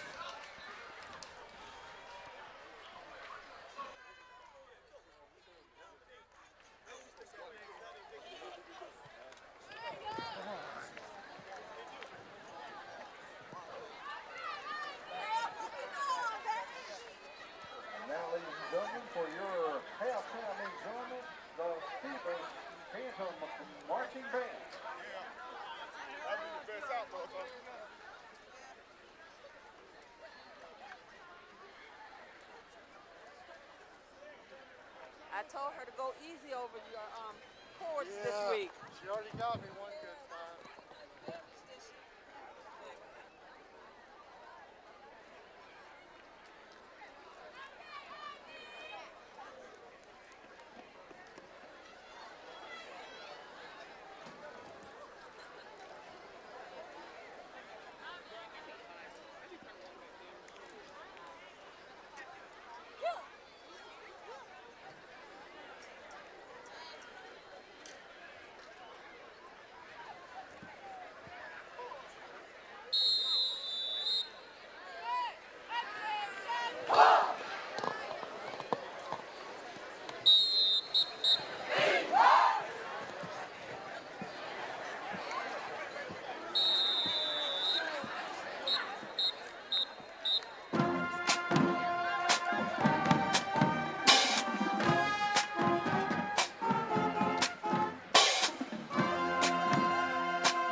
we're back. We thank the band from Phoebus High School providing some great entertainment tonight. And for your home viewing pleasure, we're joined tonight by our special guest, 2004 Phoebus High School graduate Anthony Rob Robinson, longtime fan, player, coach, and supporter of the Phoebus High School. Rob, man, it's great to have you up here. Tell me, first of all, tell the fans a little bit how you got started at Phoebus, what you did at Phoebus, and then what you've done since. Like you said, I played. My freshman year was 2000. I graduated in 2004. I went off to school and came back after. We'll have to change headsets, I think, Wu Bei. Yeah, let's see if we can get that on, and we'll. So you graduate in 04, you go off to college. And I come back and coach 2005 was my first year coaching at 2005. And I was there for the 2006 state championship and went back to school for a few years, came back in 2007. Yeah. And, well, you got but you won a couple championships under Coach Bill D. 2001, 2002, the first two ever at Phoebus. And then you had another family member. Yeah, my little joined brother. us. Now let me. Chaz Robinson. Chaz Robinson. let me go right to the picture of you here. One of my favorite pictures. And folks, I hope we can get this up on the screen for you. To me, that takes me back, now, man. Folks, this is a picture. There it is. Yeah, it is. This is Man, Anthony on the right, and his brother Chaz. That's a loss. 2007. And that's they lost to Stonebridge. And that broke the streak for your brother. He had won one state title, and he's going to go. 2006 coming off. We thought we was going to win another one, and Stonebridge stopped us, short from doing it again. Now, by this time, Phoebus had won 3 titles. They go on to win a few more. I thought this has always been the similar moment of Phoebus football because your brother did something after that game that got everybody inspired involving towel. Definitely. Coach D actually framed that picture, and he found a towel and put it in the weight room, and the kids kind of like embraced it, and it kind of, like you said, summed up unfinished business, and that was our slogan going into that 2008 year. And that 2008 year, that 2009 year, and that 2010 year, you didn't lose a game. Didn't lose a game. I think we finished 52 in a row before we lost our first game. I didn't even add it up. It was something like 52 straight games. We had the longest winning streak in the nation at the time, going into 2011, the 4-peat year. When we lost our first game in 3.5 years. Well, let me tell you, let's tell the fans a little bit about Coach Bill D. This is our first season for Phoebus football. We're after Coach D's death. Yeah, it's definitely tough. Tough, I know, for myself, being a player and also getting a chance to coach with him. He made a lot of us who we are today as men. We take on that concept team me, big team, little me, in every aspect of our life. So Coach D was definitely the huge inspiration, I know, for myself. But if you could ask any class that he coached, we're all going to say the same thing. He was a father to us. That's for some that didn't have the fathers in the household. And just a mentor, even though he was tough on us and was tough as nails. But it made us great men today, Well, I know at his service, you guys gathered in front of the church. Yeah. And I believe you had a young man named Todd Boyd that had come back, the quarterback for Phoebus. Went on to Clemson and played very well down there. Yes, he did. But you had all sorts of guys from all different generations of Phoebus football. You had Sean Austin was on that team. You had I know you had guys from the 90s on that team. In that picture at that service. And I know, I was young, but Coach D showed us those tapes of those guys. So and we're all a community. All the old time Phoebus guys, they come back and support the kids. So the Womacks and the Daniel Adibis and the Shields, TJ Shields, and guys from all eras. So it's special. KK, he's giving back. It's amazing that the love Coach D inspired in every class. And so we miss him. We definitely miss him. We miss him. Well, I said something to Coach Blount before the game, and he had the same feeling. It's tough to come out here without knowing he's still around, but I know his spirit's here, and certainly his system. That's why I do what I do with Phoebus. I stay connected. I love the kids. When they wear the gold helmet, that represents not just myself, my class, but the class before me, Coach D, the state championships, the hard work that we put in that makes us who we are. Well, now your brother, I don't want to cut your brother out, but he went on and had a pretty good college career. Oh, he had a great college career. He broke 2 school records, 400. He finished his college career with 407 tackles. That set the school record. The school record was like 375, and he shattered it at 407. Finished the season his senior year, 126 tackles, averaged 12.6. Finished third in the country amongst tacklers, 2-time All-American, co-defensive player of the year. So he had a great college career. I mean, I worked hard with him since he was 6. It paid off. He got 3 championships over my 2 at Phoebus. You know, Yeah. so he roused me about it all the time. You He guys definitely- count that. Now, I've got another one I saw. Oh, wow. And, folks, we have a picture here, and it's hard to see, but Anthony That's has been 2001. He's looking at a 2001 championship photo there, and your Yeah. signature's on that picture Yeah, somewhere. Yeah. Let me see. Can I find it? Now, tell me Nope. about the feeling of winning that first. That's winning that first. It was tough. Like I said, Coach Blunt of the team gets right now. He was our captain of that team, and we lost earlier that year to Warwick with the young Marcus Vick. And after that loss, he actually told the team, hey, we're not gonna give up. We stuck together. We worked harder than everybody, and it showed off. We beat Hampton. We beat them twice that year actually, and it was special. It was special playing at University of Richmond for the first time, in Phoebus history, and being able to say that we were the first guys to do it. It's special. It's definitely special. well. Let me sum it up like this. And this is, folks. I've known Rob for many years. We've done some basketball. We've done a lot of basketball games and enjoy that. And you still do games out at the Boo Williams place and help Boo put those tournaments on. Yep. Now, have you got something new going on with football around the area? I've been supporting Shutdown Academy, Pop Warner team, Elton Brown, if some people may know, Antoine Bethel. They started a team here in the Hampton Roads area. They're really good, all levels, all their age groups. And I just I go out and support the kids. It doesn't matter what school, honestly, for me. I love Phoebus. Phoebus got my #1 support, but I do go to see Hampton and Bethel and Kickerton. So yeah. Well, very good. Well, as I said, I think of you as being part of two real pivotal moments. The first championship team, and then the moment that's captured by the Daily Press. I don't know if that's Rob Ostermeyer or not. I want to give him credit. But that picture. It was actually a lady, and she kind of, I remember it happening. She was standing there in front of us, and she was hiding the camera under her arm. I remember seeing her. But, I was caught in the moment, and, my brother, and it was like I didn't expect to wake up Saturday morning or Sunday morning and seeing that on the front page. Well, I'll tell you this. To me, this shows the passion that you guys put in definitely to this sport and to this school and to this community. And I want to thank you for that, Rob. Thank you guys for having me. Great I love having the channel. you. I definitely love the channel. Everybody come to the game, support the game. If you not, watch the game at home. Appreciate we got to do some basketball this winter now. We'll get you back up here. Yep. We'll get you back in here, but I wish that it worked. You want to get well, come on, sit back down. We're ready to go away. We got the teams coming back on the field. About 10 seconds ago or a minute 9. It's hard to tell. The clock is giving the clock tender a fit tonight. It has got some sort of mechanical issue. That time it jumped 10 seconds. So it is 12-3 Phoebus. We're going to keep Rob with us a minute. Yep. If we can get Wubei to, is that microphone going to work? So what do you think about the second half? I mean, what does Phoebus have to do to hold the lead? I mean, the defense is playing solid. The offense is, having a good drive going on. Just got to finish with it in the red zone. You see the phones going into the I think it's going to be a good game for Phoebus in the second half. So, they can turn it up. All right.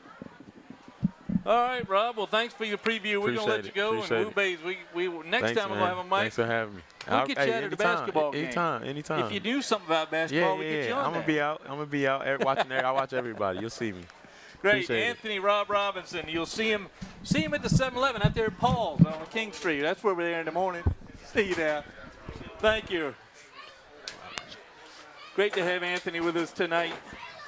He really is the face of Phoebus football, and he's just been involved in so many levels at that program. And he's a guy that we love to see around the ballpark. The kids really respond to him. They know who he is, and they respect him a great deal, and they listen to him because he spends time with these players. Yeah, well, they respect him. He's He knows what the program's about. And, again, I always just admire the guys who come back to their alma mater and give back and want to help the young kids out and keep the tradition and the legacy going at their respective school. Well, we got the Phoebus Phantoms to kick off here. Wallace kicks it short. Fielded at the 25 of the Bruins. That's Storm again. Remember what he did at the end of the half? As he stays on his feet, this might be trouble. Good hit by Phoebus as they closed in on him. He picks up about 25 yards. Unfortunately, it's in a big circle, and he ends up right back where he caught the ball. First and 10, about the 26-yard line for the Bruins. They trail at 12-3. Wube, what do you think? Well, second half here. Bethel, believe it or not, Bethel has them where they want them. I mean, it's 12-3. You know, we thought it'd be a lot more than this. At least some of the experts did. And, you know, if Bethel can get one here, a field goal or a touchdown, we have a game. And on Phoebus, as far as Phoebus is concerned, a little sluggish on offense. The 2 turnovers really hurt them. They ended up getting 2 touchdowns late. Defense is playing well, but they just got to get something going on offense a little bit more. Let's see what Coach Beverly has told his son about running this offense here in the second half. Storm gets the handoff, and he slithers through, if I can say that quick enough, through the Phoebus defense. It picks up a good gain. A very good game for Storm. And the last couple of runs have been good gains for him. Brought down by the Phantom number 22, Corey Wilson, the sophomore, 6 foot 185-pounder. That's going to be important. You see him running behind Big Jackson Griffiths there, 56. Another thing I'm always intrigued by, Frank, is the halftime adjustments. What do the coaches do to make changes, you know, from the first half? Looks like Bethel's going to stick with Storm as he gets it again. Got some room, close to a first down. Real nice run and good blocking up there. He just up over the 35-yard line. Spot's going to be maybe a hair short. So 2 good runs by Storm. Does it surprise you going to the ground? Well, Storm's their man, and it looks like he's still able to get some positive yards. So I guess they're going to stick with him until the Phoebus defense buckles down. Well, good block out there by Jonathan Saunders. And Beverly's had some good throws in the first half. So they're going to measure it. I don't think the spot was a good one for the Bruins. We'll see how the chain stretches. They don't get it this time. They're going to be about an inch or 2 short. About an inch, yeah, not much at all. Jim Mayhew signaling that is going to be third down. Night's gotten a little cooler this second half. It's going to be a nicer, even nicer weather-wise here. So it's 3rd and inches. You see the Bethel offensive line. Beverly rushes it up to the line. Do a quick count here. You go right behind Griffiths if he's smart. Good hard count. So they pick up 5 on the penalty and the first down. That takes it up over the 40-yard line. So the simplest play got a first down as a hard count by Beverly. The Bruins move the ball. Early here in the third quarter, they trail it by 9. That field goal could prove to be very important tonight. Field goal with 6 seconds to go in the half, the first half. Beverly under center. Fumbles a snap, and I think Phoebus got it. See how quick. Bethel got it back. Well, that didn't help. That's a wasted down for the Bruins. They don't want to do that too many times here in the second half. 2nd and 10. I thought I'd see Beverly go to the air a couple of more times here in the second half than he did in the first. He had some success. Well, I mean, if he has an opportunity to keep giving Storm the ball, and Storm has some positive yardage so far, then stay with him. But that muffled snap's gonna really hurt him on this drive if they don't get a first down. So Beverly in the shotgun. This time he goes to shotgun. Toussaint's in motion. They give it to Toussaint on the sweep. He has the speed on the outside, but Phoebus closes in as he gets hit and knocked out of bounds. You know, Phoebus stretches it out very well. Damian Charity making himself known there. Picks up just a couple of yards. So 3rd down now as Coach Van Dyke looks on. The tape on his fingers, he does not have bad fingernails. It's like the major league catchers. They tape the fingers so that the players can more clearly see the play call, the number of fingers being held up. So Toussaint, maybe a 3-yard gain. As Bethel's going to be on actually gave him 2. It's going to be 3rd and 8 from the 42. Austin Smith right there, your bottom in at right tackle for the Bruins tonight. Beverly back to pass, has a good pocket. It's going to be a flag. That might be a hold as they throw him down. Oh, that's going to be a flag on Phoebus. Well, the line broke down. It wasn't Smith. We saw Smith holding his block. I think the right guard got beat inside, and Purdy comes in, number 84 for the Phantoms, pointing towards the Phoebus side here. And that's going to be a flag on Phoebus, I think, for unnecessary roughness. We'll see the exact call on here, though. Maybe 2 flags on the play. Yeah, one I think on Bethel and one on Phoebus.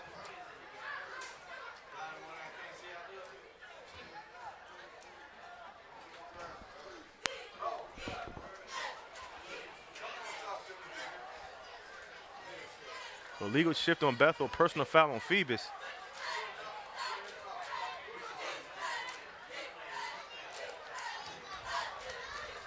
A net move of 10 yards, isn't it? Play. It was an illegal shift by the offense. That's a 5-yard penalty. That was a live ball penalty. It was also a dead ball personal foul against the defense. Personal foul against Phoebus. So you have a live ball foul that's marked off first, and then a dead ball foul that follows. And folks, all you do is read the Daily Press this week about the William & Mary game last week, and officiating in that game, it was determined on Monday or Tuesday to have been incorrectly ruled on, and it may have cost William & Mary the game. I saw Laycock's comments on that one. Good working here, the crew working together here in Darling Stadium. Get this call right. So it's 1st down and 10 from the 42. Storm gets knocked down. He fumbles it, and it's picked up by Phoebus. That's Wilson. And he's going to go in for the touchdown. Touchdown, Phoebus. And he's still going. He's going to run right out. He's going to get on the track and take a few laps. That time, I think the ball was being bobbled at the very beginning. I'm not sure Beverly even had it. And he hands off, and Storm never had it. But Kareem Wilson gets the touchdown. The turnover leading to the touchdown. The Phantoms put a 6 more. You see, he never had the ball. And that bad handoff, he never had the ball. And just picked up by Wilson. And it's picked up. Wilson was on his feet, so he could pick that ball up. And that young man quite quick, as you can see. Yes, sir. He's actually 5'11", 205-pound linebacker. He plays fullback. Well, that time, that time, speed pays off. Sprints in, scores a touchdown, 18-3. And the Phantoms look like they're going to go for 2. In comes Chris Daniels, the sophomore quarterback. So Bethel with a great drive, great field position. They just gave it right to Phoebus. So Coach Beverly was talking about trying to finish, and didn't finish that time. A little bunch formation. It's like a rugby formation, actually. Daniels goes to Fleming. Easily gets in for the 2-point conversion. I'm surprised he just didn't keep going further wide. He had a clearer path. So now it's 20-3. That's Daquan Fleming with the score. So it's 20-3 now, midway through the 3rd period. So, you have a great opportunity for Bethel to put more points on the board and cut that 12-3 deficit.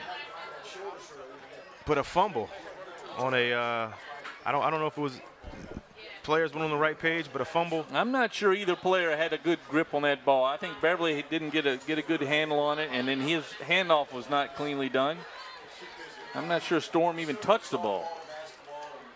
And so that, again, with those new starting quarterback, you're going to have those errors.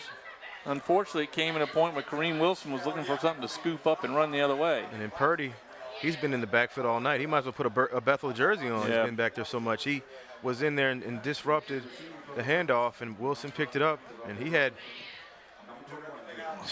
exceptional speed down the field and got a touchdown for Phoebus. Purdy, 6 foot, 185 pounds. He's a senior. Kareem Wilson, also a senior. So Wallace to kick off. So Toussaint and Storm back there to kick, to receive the kick. Another swift kick by Wallace.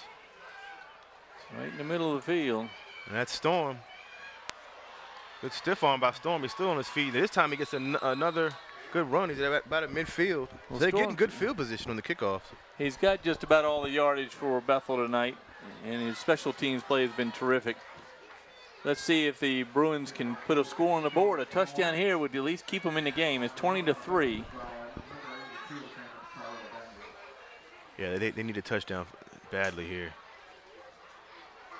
So the Bruins in another jersey, they seem to have, 3 jerseys this year, at least 3, in the Oregon Duck program.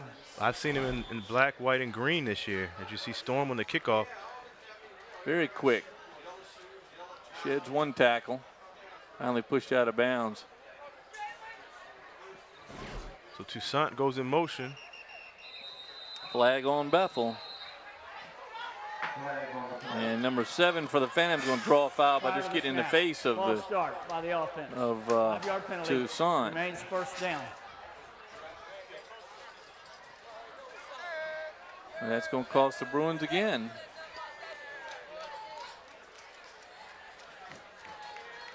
I don't have a net yardage figure for the Bruins tonight, but it can't be much. They've had so many penalties that it's just hurting them.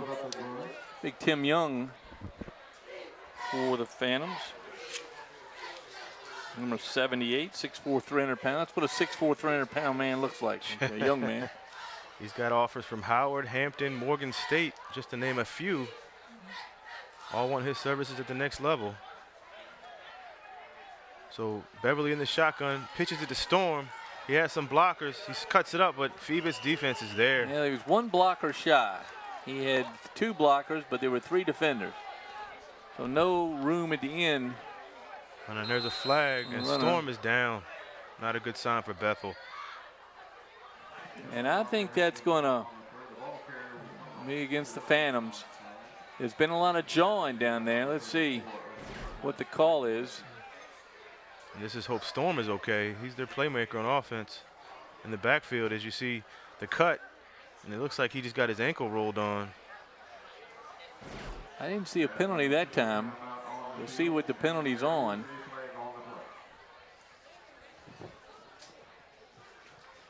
The Storm's still down. You see him right at the bottom of your screen there. Trainer from Phoebus out to help. Here comes Coach Beverly. He's going to come out and check on his running back. It's been almost all his offense tonight. Son John has done pretty well through the air. We may see more now if Storm's unable to go. 2 great passes in the second quarter. Well, we hope it's just a little tweak of an ankle. I don't want anything serious. Officials are going to come together and figure out what that flag's all about and let us know eventually. Jim Mayhew and his crew done a nice job tonight. Ivy Allen been busy on this side. Yeah, he's getting up. Problem is Storm depends on being fast. Yeah. It looks like the ankle. It's hard to see from this angle, but I think that was a knee. Don't know what that hand gesture means, but we'll figure it out. Maybe he's all right. Here comes Jim Mayhew to tell us what that flag's about.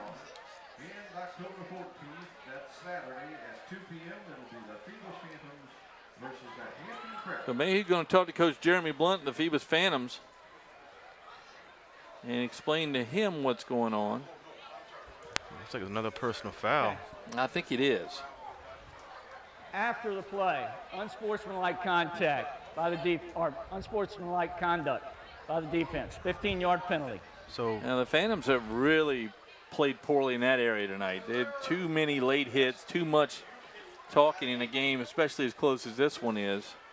I'm not sure what caused that. I don't know if that was language or, was that verbal or was that something physical we didn't see. But whatever it was, it's 15 yards in the wrong way for the Phantoms. Bethel now the 1st and 10 on the Phantom 43.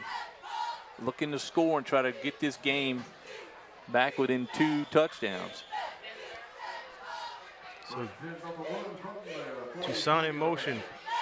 It fakes to Toussaint, goes to Brewington Parker, and he's smacked around as Phoebus tried to go for the strip. Yeah, that's the Phantoms, number 89 on that play. That's Joshua Austin, a sophomore, and he just met him like a lead door. Yes. And you see the running back fall backwards, so nothing doing there. They lose 7 yards. Man. Yeah, the play is a little too deep for what the line's able to do for them. So I think we're going to have to see Beverly go to the air. It's going to have to and try to loosen it up. Yeah. So 2nd and 17 from midfield. 20-3 Phoebus. Beverly in the shotgun. Beverly back to pass. He goes to Toussaint. And it's Toussaint maybe gets a yard. Yeah, nothing there to block. They're not able to hold the corner to give Toussaint at least a running start. So the Phantom defense playing very well. They hold that one to about a yard gain. 3rd and 17. No gain at all.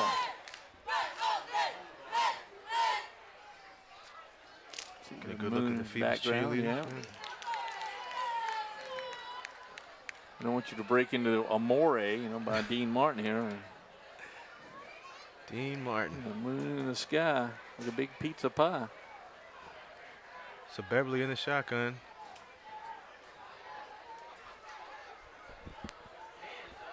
Empty backfield. As he goes back to pass, he's going to throw it. He's going to get picked off. That's Phoebus' number 26, Brandon Ward.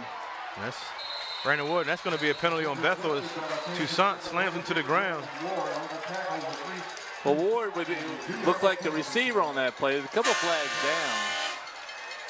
Yeah, flag in near midfield, and you got a flag over here near the 40 or 38-yard line. Well, in high school, you can't lift him up and slam him down. It's a penalty. So getting a little chippy out there on the field between these two rivals. Mayhew's sorting it out with his crew. So not a good pass by Beverly.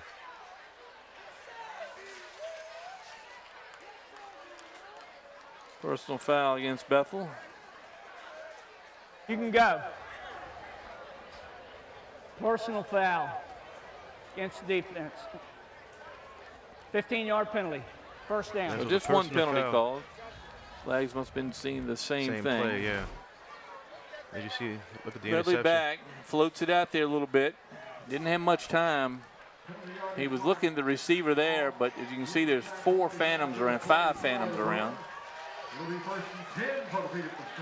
And Toussaint throws him down backwards, and that's going to draw 2 flags, totaling 15 yards. 1st and 10 for the Phantoms from the Bruin 44. So Daniels in the shotgun. Getting the sophomore quarterback. With Wright, the senior. Daniels back to pass. Has a little time as he, that's a shot to the face. No flag. On a stiff arm, but good defense out there. Fleming, I think, with the hand to the face of the defender. A little talking across the lines there. Mayhew's going to try to shut that down. And the loss of yards.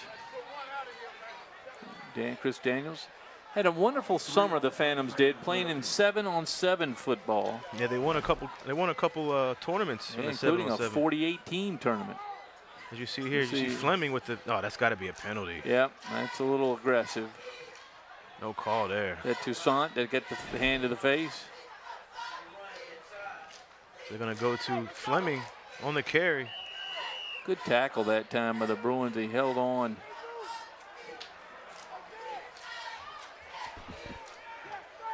It looks like Bruins number 5 had him that time, Kendall Hunt, who get the start at quarterback earlier this year.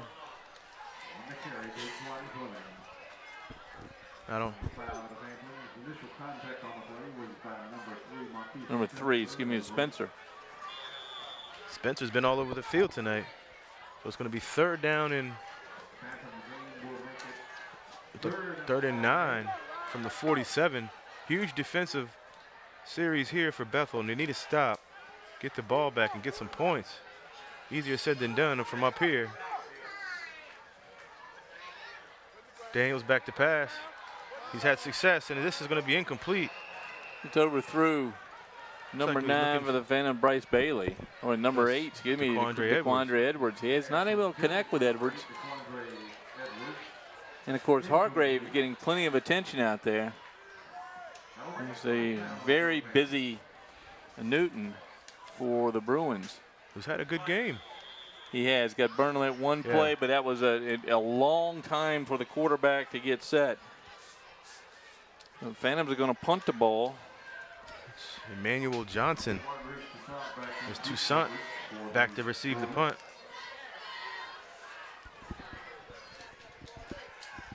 Oh, that's going to be a roughing. Yeah, not only roughing the punter, but it was just a blatant roughing the punter. I think he could have had the block. He went for the block. And the punter with the leg up is hurt. Is that going to be rough? I think in high school there's only one, right? Oh, yeah, it's a 15-yarder, and I think automatic first down.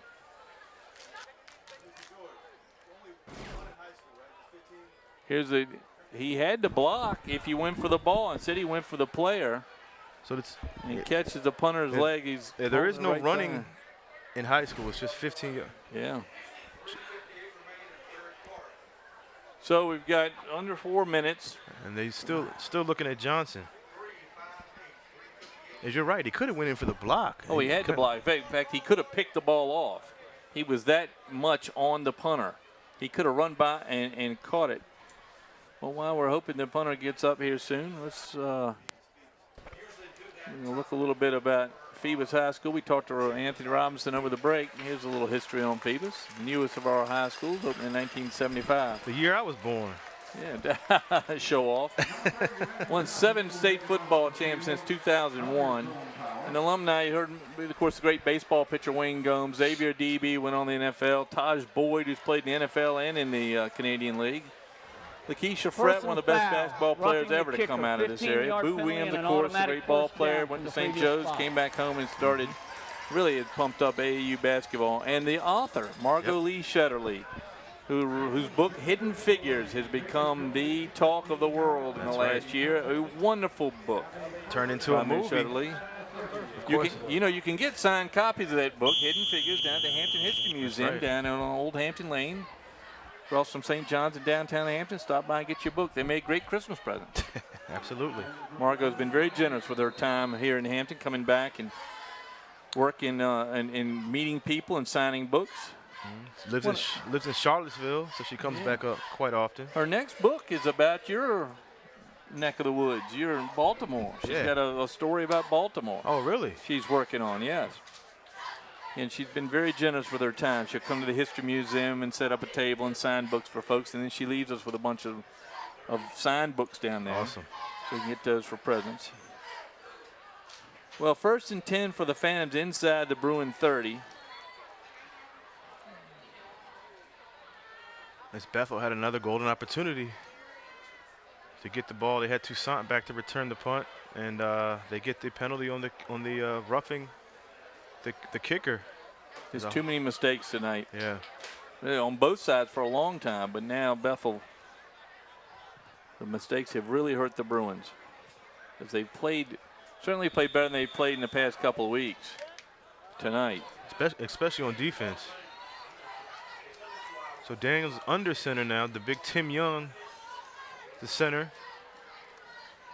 goes to Fleming again. Fleming has a gap and a hole, and he's going to get a good game. He's going to get to about the 15-yard line.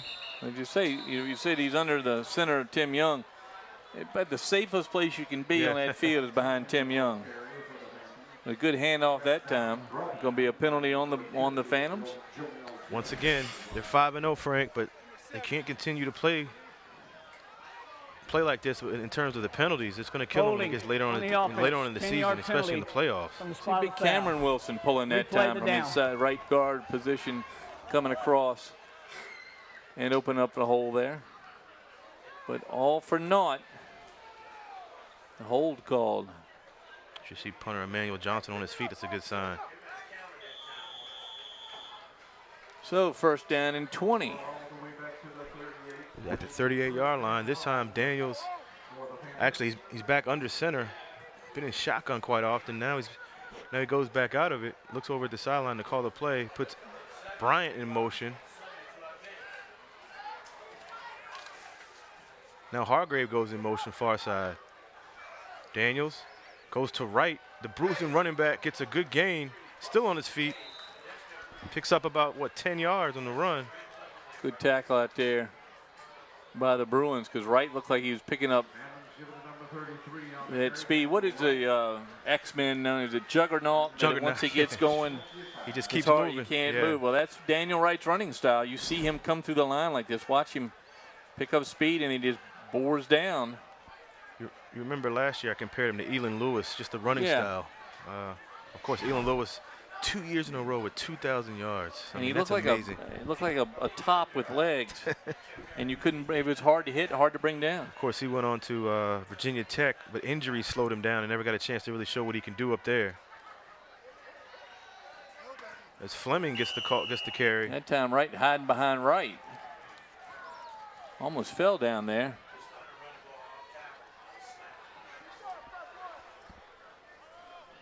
So a huge third down coming up for Phoebus.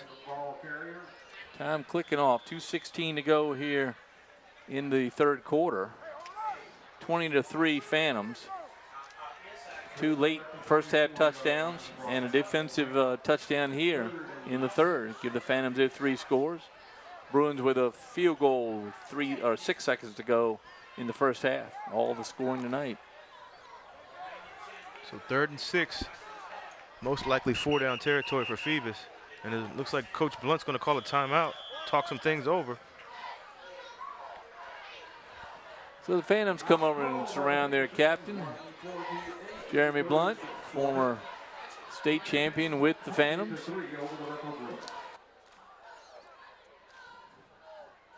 Oh, but look at those. Do we have our other slide on? Yeah, let's do Bethel facts. A little bit about the Bethel Bruins, built in 1968. Another school to handle the overflow of Hampton High and then Kickingham by this time. They'd been open 5 years, I guess, at that time. They've won 3 football championships, one with the great Allen Iverson at quarterback and 2 in the 70s. Mike guys Dunn. like Sean Gale and Jerry Holmes. That's and those guys. You see that group, Todd Kelly, Brian Hubble, the artist. Was he the artist? Yes. The musician. He was the artist. The artist, yeah. Look him up on the internet, folks. We try to find some alumni that have done things that you don't always hear about. That's right. And a 2-time gold medalist, Francina McCrory, also on the list. Oh, my goodness. Who's getting ready for the London Games in 2000? No, it's not London. Where are they going to be in 2020? But she's already training for that. She told us at the Hall of Fame induction ceremony in August that she's getting ready for her 3rd Olympics. Yeah, she's going to do it. So 3rd and 6 for Phoebus. Daniels goes to Fleming, and he's stopped in the backfield by Bethel. That's number 32, Jonathan Saunders. He's been all over the field as well. Played well tonight. Held on to Fleming. So I assume it's 4-down territory as far as them going for it. So it's going to be 4th and I guess 8. Good play by Saunders. Saunders is clinging to that pant leg right around the knee and hanging on until he got some help. Hargrave's wondering where he's going to catch the ball. Look for him now. He's got that little green headband sticking out of there. Here he comes right at the camera, number 4. A little green bandana coming out of the back of his helmet. Daniels in shotgun, 4th and 10. Daniels back to pass, little spin. He's going to step up in the pocket, and it's going to be a completion. Really good pass. Taquandre Edwards makes the catch. And they're going to call it a catch. It's going to be a first down. 5'10", 190, but that was a real good pass. Again, threw it where the receiver only could get it, and he stepped up, getting a lot of pressure there, and makes a rocket throw. Beautiful catch. Ball didn't hit, it hit the ground, but it didn't move. It was in his hands. Man, no replay here. This Daniels kid is really impressive. Only a sophomore. Again, you win a 48-team 7-on-7 tournament. That's a lot of throwing the ball. I'm sure Hargrave got a lot of those balls. I mean, those two guys together. Of course, Hargrave the junior and Daniels is the sophomore. Hargrave in motion, and he's going to get the ball on the sweep. Got some blockers in front of him. He's going to try to reverse field. I don't know why he would do that, but he's got some more room. As Bethel closes in, he's going to get a huge loss. Well, that didn't work yet. He had it going the right way. I'm not sure he could get around the corner, so he was anxious to score, and he just went back and tried to go the other way, but it was not a good idea. That's going to end the third quarter, 20-3 Phoebus. Second down and about 23 yards. Yeah. Well, that does the third quarter. Phantoms pick up one touchdown in that quarter, and then a 2-point conversion to make their lead 20-3 over the Bethel Bruins. 12 minutes to go here at Darling Stadium on October 6th. And as we've passed the 8 o'clock hour, meaning what? My daughter now is 14 years old. Oh, man. Happy birthday to my daughter, Hannah Gray Edgar. Spending her birthday without her father tonight. I'm sure you'll make up for it She's tomorrow. not with her mother either. She's out with friends. So over watching football in Smithfield, actually. Oh, yeah. Okay. With some friends over there. You did say she had a lot of friends over there. Good they got a good game. Smithfield and War Hill tonight. Yeah. War Hill that upset Heritage in the first game. Surprised everybody. They're playing pretty well. Always have a pretty good program over at Smithfield. Of course, Darrell Roberts, I remember him. He was a star player a few years ago. He's actually coaching at Norfolk State right now, the wide receivers. Yeah. Yeah, the Smithfield Packers. Yep. Well, they always hope the wind doesn't blow out of the east, right? that old Bay Rivers district. Right. Which is very competitive, although Lafayette's been dominating the last few years. They have that streak. Of course, Lake Taylor, speaking of district streaks, had their streak snapped last night, losing to Granby, and Lafayette's still rolling. I think they have a 41-game win streak, if I'm Something like that. They've lost a game this year. They lost it to Norcom, I believe, is who they were beat by. Yes, Norcom did beat them at the Warner Stadium. Many. They haven't won a state title, though. They came close a couple years ago, lost in the state. Actually, they made it to two state championship games and lost. 2nd and 21. They're going to run a screen. Right, drops the ball. Had some room. Not sure how far he would have got, though. Bethel kind of sniffed that one out. So third down now and a long way to go for the Phantoms. Clock stops on the incomplete pass. I bet you there were people in this stadium tonight thought this was going to be a runaway by the Phantoms, and it has not been. The Bruin defense, coupled with some Phantom mistakes, have resulted in this closer than expected game. You can't take things away, but if you take away that fumble and one of those big plays in the first half, this game's a lot closer than this. Right. 3rd and 21 from the 29. Daniels in the shotgun. Fleming in the backfield. He's got Hargrave and Edwards near side. He rolls that way. He's going to throw to Hargrave, who catches it, and he's going to have an opportunity to get in the end zone, and he's going to walk in. Touchdown, Phoebus. Well, walk is a way of saying sprint faster than every human being on the field that time, because he looks like he's playing with him when he gets the ball in the open field like that. Touchdown, Barry Hargrave, his second of the game. And you see how it bounced off his pads, and it's almost like it tipped him to himself. You know, he was in the crowd, so he popped it up, ran a little further, and caught it, and off to the races he went. So Barry Hargrave, player of the week. He can very much get that this week, too. Anthony Wallace had to kick the extra point here, 26-3 Phoebus, early in the fourth quarter. As Wallace, they're going to actually go for the extra point here. And I think the line moved again. I think there's going to be a 5-yard penalty on the Phantoms. No, it's encroachment on the Bruins. They're going to decline. They don't want to get it too close. Got to give a little bit of an angle. So the Phantoms preparing for the playoffs, trying to develop Anthony Wallace, get him used to kicking. They've relied on kickers for many years at Phoebus. Eric Anderson probably won more games than count. Oh yeah, especially on his senior year, he was playing kicker and quarterback. And that's good. Wallace picks up a point, 27-3. Phoebus Phantoms. Here's a play here. You'll see. Hopefully you'll see Hargrave tips it and then catches it. And you know, and And Newton has been right there with him all night. That's a little bit of a mismatch, but Newton has played extremely well. That time tipped it up and pushed it away from Newton. A couple more steps and Newton would have had the pick, but just a couple steps slow. And good instincts by Hargrave to keep his eyes on it and go in the end zone with it. Not too many guys faster than Barry Hargrave out here tonight. You know, it's interesting, Frank, how we hear the coaches praise their players, and you don't know if it's just coach talk, but Coach Blunt talked about Hargrave last year and said, hey, this is a guy we got to watch out for. Of course, they had great playmakers last year. That, of course, they graduated. Andre Jackson. Well, kind of overshadowed him. Overshadowed. So this year he is the go-to receiver on offense, and you see why. 2 great plays on offense. He scores, 2 touchdowns tonight. Yeah, and he is now a junior. Yeah. You forget some of these guys start so young, and when they play a big part as freshmen, they can disappear behind some of those seniors. And Daniels is another one, a sophomore, wearing that number 10. As former Phoebus player Taj Boyd had an opportunity to wear. Again, Bethel gets good field position. Still going. Close to midfield. They're getting good field. Kickoff is not the problem. It's just when they get on offense, they can't move the ball. Right. Getting great field position. So Bethel going to come out. They trail it by 24 points here with 11:32 to go in the 4th. They're going to need to score and score quickly if they're going to get back into this ball game. We may see Coach Beverly open it up even more here. They're going to have to throw. I mean, they've stuck with Beverly at quarterback.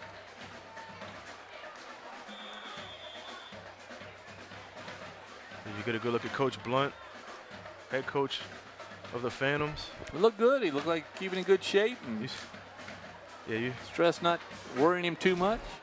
You asked him what his secret was. They have a direct snap to Toussaint. As he gets smacked, they're going to call it looks like it's going to call a helmet to helmet on that. As you remember, Toussaint got a concussion early in the season against Kickintan. Toussaint Good to see him back. I think it's a hold. The flag went back. See Coach Dick Van Dyke. It is a hold on the Bruin offensive line. The flag went above the line and landed back on the 47. Holding on the offense, 10-yard penalty, replay. Holding penalties, they kill you, especially on first down. That ball goes back to the 41-yard line of the Bruins. Now, first and 20 for Bethel. Again, I don't have the yardage here, but I think they have more yards going backwards than they do forwards. Not counting special teams, not counting the kickoff return. Special teams is different. And haven't seen Storm back out there. We hope he's okay. Again, we're not going to see him tonight. Let that, hopefully just an ankle tweak. As Beverly's in the backfield. Looks like, was that Saunders in there? Maybe. Beverly back to pass. He pump fakes. It's complete. Pump fake long enough for his receiver to get lined up to get hit. That time, Bethel's number 9, Devontae Robertson. Robertson kind of paid for that one. He had to wait for the ball. See Beverly pump fake Pumps here. And then throws. But he had 2 Phantoms all over him as Wilson was there. Boy, they've been strong. What's Wilson doing way out there? That linebacker. Yeah. We saw how fast he was on that fumble recovery. So here come the Bruins. Picked up a few yards, but 2nd and 15. 46 again, starting in great field position, but they're killing themselves with penalties. Beverly back to pass. He's going to be pressured. He gets out of it. Well, he's got room now. He's just get closing on. That's that pretty on his back? Like 89. 89 for Phoebus. That's Joshua Austin, the sophomore.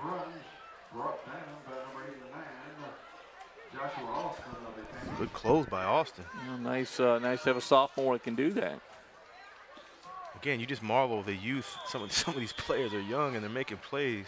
We talked about how Kickintan was doing that last year, and those guys are growing up. It looks like Phoebus and Bethel have the same thing going with these young players making plays. 3rd and 7 for Bethel. Beverly directing traffic on offense. Phoebus showing blitz. They back out of it. Beverly goes to another slant to Toussaint, incomplete. Well, there's no room back there at all for the receiver. That time, Toussaint covered behind and ball thrown way over his head. But there's really no room. Both safeties staying home right in the middle of the field. Corners with linebackers dropped in the coverage. There's probably 6 phantoms in the back. Yeah, I mean, they know that Toussaint's their go-to guy of a receiver. Haven't seen King tonight, who's made some plays early this year. I wouldn't be surprised if Coach Beverly doesn't try some of these young receivers that Phoebus won't recognize or hasn't seen before and let them just fly and see if you can hit them with a pass. He's got to try to do something. So 4th down. Bethel goes for it here.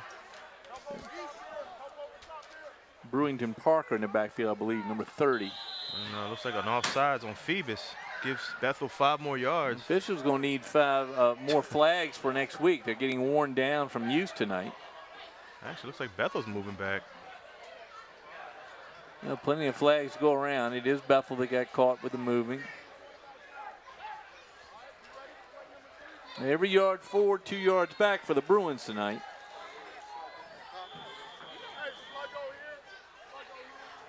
I think our camera's been on Jim Mayhew more longer than anybody as we try to figure out there's got to be at least 18 penalties tonight. Sent his check in the mail as well for his work tonight for us. I think even Vivian, who's shooting with digital photos, is starting to tire. She's into her 3rd card. So Bethel calls timeout. Down 27-3, 9:16 left in the 4th quarter. Well, the game was tight for a long time. I know Coach Beverly probably very pleased with how things were going up to the last couple minutes of the first half, and still not too upset going into the locker room. Down 12-3. Second half, his team has done nothing offensively except go backwards and make a mistake that cost them a touchdown. The Phantoms aren't exactly walloping anybody on offense tonight, but they've made a couple of good plays and then some defensive plays as well. Defensive plays, and you know, one thing that Coach Beverly can have a positive spin on things, special teams. Yeah. I mean, kickoffs, Ethan Larson with a field goal. I mean, they've had great field position on most of their drives with Toussaint, Storm, and on their last run back by Saunders. They had great field position. Like you said, Frank, the penalties just push them back, and they just get in tough situations. Well, they can't get going. Yeah. Can't get no momentum going forward. Right, and Beverly is putting us in a tough situation. You know, 2nd and long, 3rd and long. They're not able to convert on those. So Ethan Larson, the soccer player, back to punt for Bethel. He's a soccer player. Even his legs getting tired tonight. And it's going to be blocked by Phoebus. You can't return this in high school, can you? I think you can. I guess you can. Yeah. It's going to be picked up by Phoebus, and it's going to be a flag on the play as well. I'm not sure it's not a face mask back here on the tackle. It's hard to tell. I just saw the guy who picked the ball up have his head pulled back. Go Larson, I guess Larson thought he was on the soccer field. He waited too long to kick it. And is that Wilson again? And then watch to see what's going on. Oh, he's not getting in that. And then Phantoms number 26, Brandon Ward. No, it wasn't a face mask. So Wilson got the block. Kareem Wilson. During the return, 5'11" senior. Against Phoebus, 10-yard penalty brings up a 1st down. Oh, the holding on the run back, so they retain possession on the block punt. And Mr. Mayhew again gets some camera time. Yeah, he's going to owe us for all this time. What do we charge per 3-minute segment there? You see our LSC banner up there in the press box. Wu Bei waving his hands. Stands it cleared out a little bit. As the lead is stretched to 27-3. You see good shot of Juan Purdy. He's been all over the field tonight. There comes Chris Daniels and his crew out. So Phoebus starts at the 30 after the block punt. They go back to that bunch formation. Looks like it's a rugby style. Time he fakes it to Fleming. He's going to go back to pass. It's going to be incomplete. Intended for Wilson, who's been all over the field. Just blocked the punt. He's been on defense, special teams. Kareem Wilson.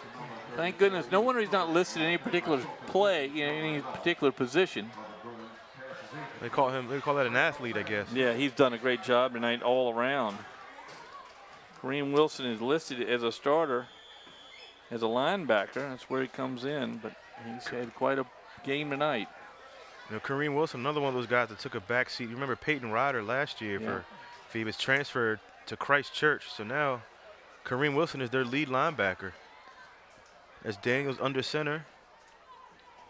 Goes to right. Right, not much room. Nothing there for Daniels. So third down. Jamel Dennis makes the tackle. So not a lot of yards for the Phantoms tonight either, really, in the grand scheme of things. Nobody really outstanding on. Certainly the rushing hasn't been Phoebus-like. You thought you'd see more. You're right, more rushing. Kind of helter-skelter tonight on offense for the Phantoms. Still think Daniels is the key. He's looked good so far on the rollouts and the deep passes. And that's, I thought it'd be a flag. Yeah, no flag. They let him play. Jackson Griffiths mauls the running back, Edwards. Excuse me, Fleming. Daquan Fleming. Flag on that somewhere in there. Personal foul on that. I'm not sure about that. It looked like a tackle to me, but you got Jackson Griffith on the. Griffith's trying to figure out why. He grabbed him and he put him down. It was a tackle. You're holding him on up high. You have a right to take him to the ground. Maybe he rolled him over one too many times. After the play, personal foul. A very closely called game tonight. 15-yard penalty. Well, Coach Beverly talked about him being a throwback player.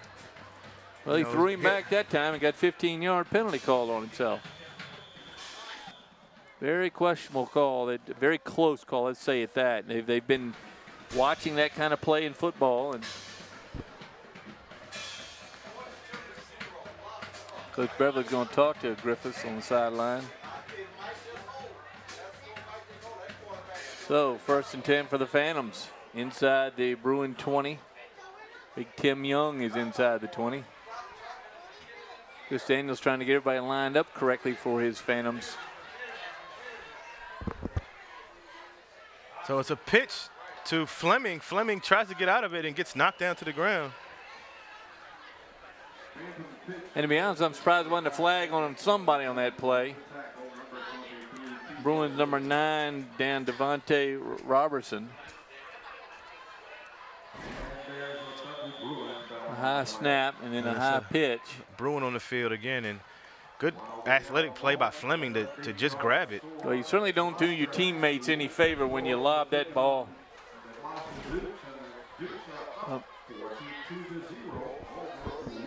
So you don't do your teammate any favor by throwing the ball, lobbing the ball that high. And just heard a Gloucester score 42-0 over Warwick. Does Warwick have a win this year though? I don't think so. Yeah. I think they beat beat Minchville. Okay. But which has 2 wins. There we are. There we are. Yeah. Thanks to Wu Bay to get that banner hung up for us. As you see us up in the booth. Thanks to our great crew. They've done a terrific job getting us ready here and putting on this show. Annie Foley, of course, the leader of the crew. Renee Camden, Krista Campbell, Matt Buckwalter, my nephew there, doing a great job. Glad to see Matt back this week. Randy Bagoli, his son Alex, working. Randy doing the sound, Alex doing another camera down the field. Nathaniel Braxton and Susan Bowers up here, up high, and Steve Fryer, the veteran cameraman, down on the field tonight. So far, Steve okay tonight. Steve looks good down there. Yep, good pictures. There he is. Picture. Part-time soccer coach as well, as he coaches his son's team on the Phillips Association. Yeah, doing a great job. He's holding one thumb up. That's how many wins he's gotten in that 20-game season, but we know he's going to get better. So he spends his Saturday afternoons at Gosnell Hope Park, and he spends his Friday nights with us. That's good. Yeah, we're going to need him next Saturday, 2 o'clock. Hampton High School and Phoebus High School meet right here at Darling Stadium. Come on out for the ball game. Gates will open, I would imagine, about 12:30 for the 2 o'clock game. 2nd and 8 from the 18. Daniels under center. Bethel showing blitz this time. Looks like Phoebus might have jumped.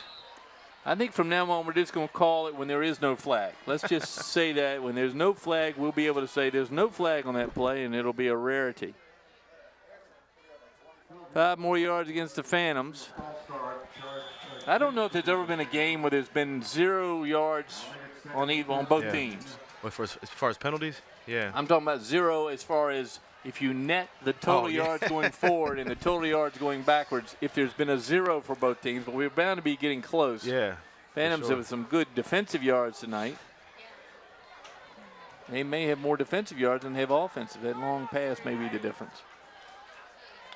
So 2nd and 12 now for the Phantoms. Daniels back to pass. A little pressure. Gets out of the pressure. Goes deep in the end zone. It's going to be intercepted by Bethel. Good play. Great defense down there as the defensive back just keeps his mind, keeps his eye on the ball.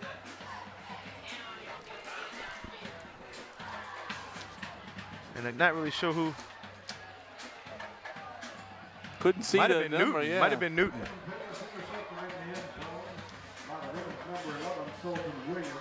So didn't see it. We'll play it again. I think it might have been Sultan Williams or Newton. One of them were there. He would have earned it. By the cornerback in the back there. Oh, good stop and go by Phoebus. As Sultan Williams had to go back and catch him, and he's the one who made the interception. Nice tip, good tip. Nice play. So Sultan Williams, a senior, gets a little revenge and makes the pick. Oh, good to see Storm back in the game as you see him. Number 4 for the Bruins. Sure he's got plenty of tape on that leg. Beverly back to pass. A pitch to Bruins and Parker. He's helicopter tackled, as we used to say. Just no room out there. The Phantom corners closing that down. Nothing doing for the Bruins. 2nd down. And they lost 2 yards. So all the effort goes into these losing the yards. Still wonder if maybe they should try to go downfield with Toussaint. I got to mention, we haven't seen the Daily Press's Kate Yanchulas here tonight, which means one of 2 things. She's covered another game, or she's home watching the Nationals. Her beloved Washington Nationals play baseball tonight. I hope they win just for Kate's sake, and thank Kate for all the support of this broadcast she gives us.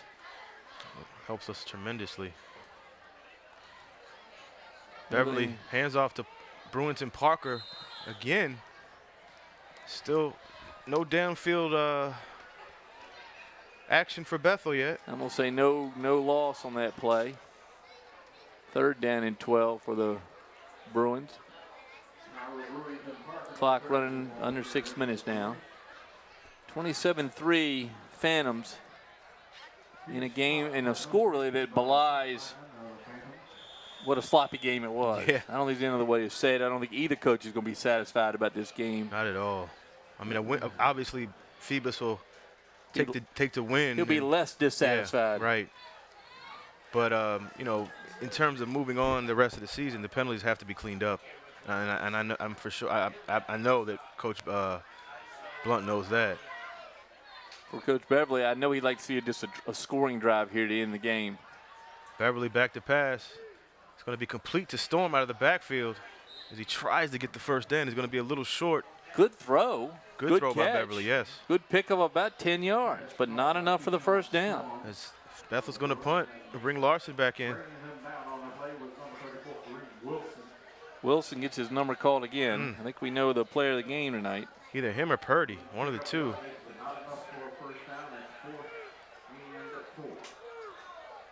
So 4th down with 4 minutes to go, and they're down 24 points. They're going to punt the ball. Larson going to have to move a little quicker this time. High snap makes it hard. Good punt. Fair catch called for Phoebus. So the Phantoms take over their own 48-yard line with a 24-point lead, and under 4 minutes to go here in the 4th quarter. See if they still stick with Daniels. I assume they would, but you may want to try somebody out. Let's see what he does. No, Daniels waiting for this play.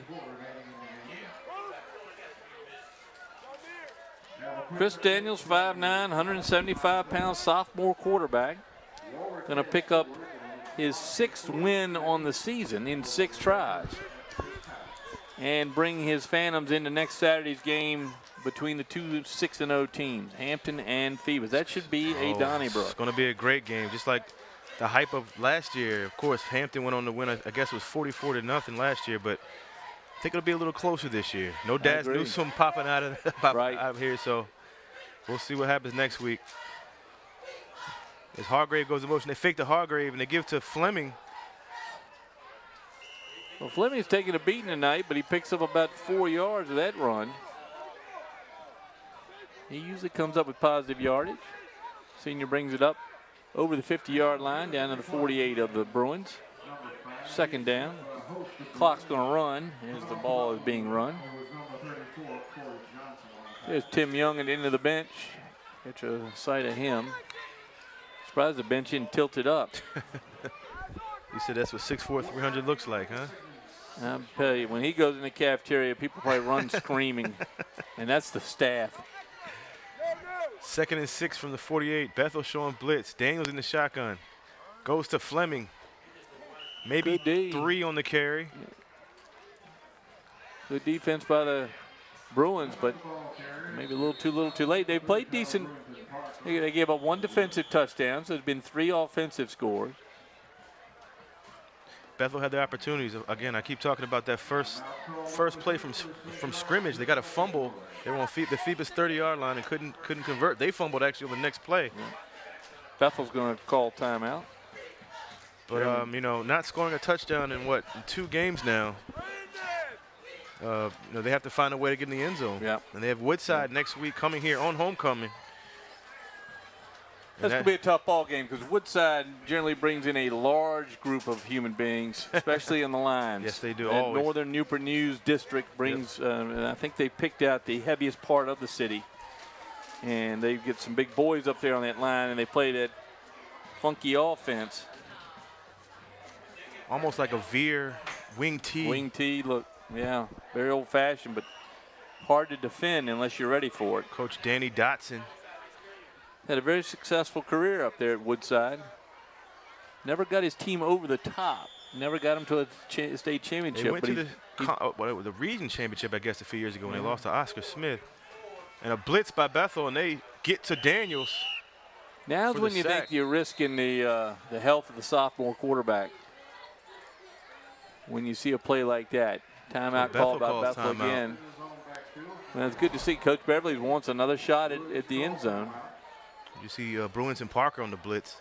Well, he's trying to pay back some of these guys that have been hitting him in the backfield. He's had very little running room tonight. Well, that's the art of high school football. A lot of these guys play both ways. So if you get hit on offense, you come back on defense and do the same thing to them. So 4th and 13 for the Phantoms. And they're going to have to punt the ball. And the question always, do they have a punter? We've seen there one punter come out early and then was injured. Yeah, Emmanuel Johnson. He looks like he's okay. They're going to bring another punter in, though. It's going to be Brandon Ward back there to punt for Phoebus. 5'9", 175-pound senior. Ward wearing number 26. There's There he Toussaint is. deep for Bethel to receive the punt.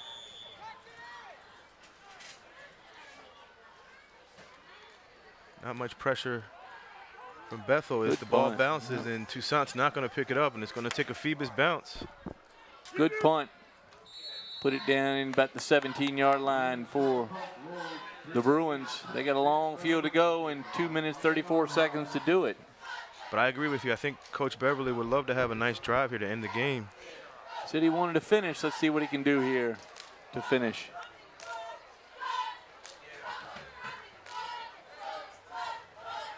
Well, you see the Bethel cheerleaders still lined up over there, including our friend Cameron Sullivan, the sophomore cheerleader, and that crew over there that worked so hard. There's the trainer for Phoebus. He's out here getting the young men ready to go in the game.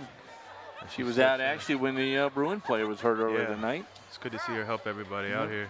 They all work together, the athletic trainers. Beverly in the shotgun.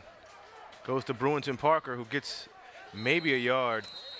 Same guy that he tackled a minute ago. Maybe got a hold of him now. So the clock's going to run now. Bethel apparently going to run this thing out a little bit. 27-3, not quite the score I thought. And then, of course, I don't know what Katie picked for tonight. Do you remember? It was 40-7 or 42-7, something like that. Yeah. Of course, I'm not sure we've seen any team. We've seen all 4 Hampton teams now. I don't think there's a Mike Husted kicker on any of the squads. I mean, Larson's the closest to that. He's one of the only one we've seen kick an extra point in, or maybe one of 2. Kicked a field goal today. Only field goal we've seen in all the games we've done. Beverly back to pass. He gets Storm on a slant route. Storm with a good pickup on the catch after the catch. And he falls forward. First down. Clock's going to stop while they move the sticks. Again, Bethel wants to finish. They're not going to win this game, but they want to finish. Storm with more pink tape on one ankle probably now, or knee. It looks like got a little under that right knee. Yeah. Probably when he went down earlier. As you can see a replay here. There's Beverly with a good throw. Storm went down to get it. Great catch, yeah. And the Phantom number 22, Corey Wilson. Lots of Wilsons out there for Phoebus, and all playing well tonight. Beverly back to pass again. Has some pressure. He steps out of it, tries to get out of it, but. Well, we need to decide on our players of the game. For Phantom, what do you think? Kareem Wilson with the pickup? I will go with Kareem Wilson. He had a block punt, a fumble recovery for a touchdown, has a lot of tackles on defense. And he played some offense. He does a little bit of everything. Before that I would have said Purdy, but I'm gonna go with Kareem Wilson. I'll join you on that. Purdy had a very good first half. Hadn't heard much of him in the second, but they've maybe running away from him. Or for the Bethel Bruins tonight, it's been a tough night. Yeah. I think we had Marcus King play real well last time we saw him, and he hadn't really touched the ball tonight. And I always just take the safe bet and go with Storm. He's always a good. Well, Storm has been their only offensive threat tonight, and even when he was injured, he's gotten that. So, Kashawn Storm, the 5'11" senior, number 4, is our player of the game for the Bruins. So the clock's going to run out here. As Bethel will drop to 2-5 on the season, and of course Phoebus will go to 6-0 as the big game, the game of the year looms next Saturday, Hampton versus Phoebus. Well, fans, I hope you'll join us next Saturday. The clock comes to an end here. It's final score 27-3, Phoebus over the Bethel Bruins. In a very sloppy game, one both coaches are going to look at all week long. I hope you'll look at our film on LSC 48 and on Verizon 5's channel 23, right? 23, yep. So join us there. Now next week, 2 o'clock ball game right here. The Hampton Crabbers and the Phoebus Phantoms, 2 6-0 teams come in. Somebody's going to walk out of here with a loss. Which teams are going to be, we'll see next week. Hope you come and join us. Thanks to the crew to put on this great game for us. Thanks to the coaches for allowing us to interview them before the game, taking them out of their routine. There, the coaches shake hands. I want to thank my partner up here, Wube Gabray, and our halftime guest. Yes. And Anthony Rob Robinson of Phoebus. And next week, special guest. Special guest next week. We won't say who it is right now, but special guest next week. Yeah, well, you'll enjoy it. So catch us next week. We'll go on the air the game starts here at 2. We'll be on the air the following week, but catch us then. Thanks for everybody. Good night from Darling Stadium. Final score, Phoebus Phantoms 27, the Bethel Bruins 3.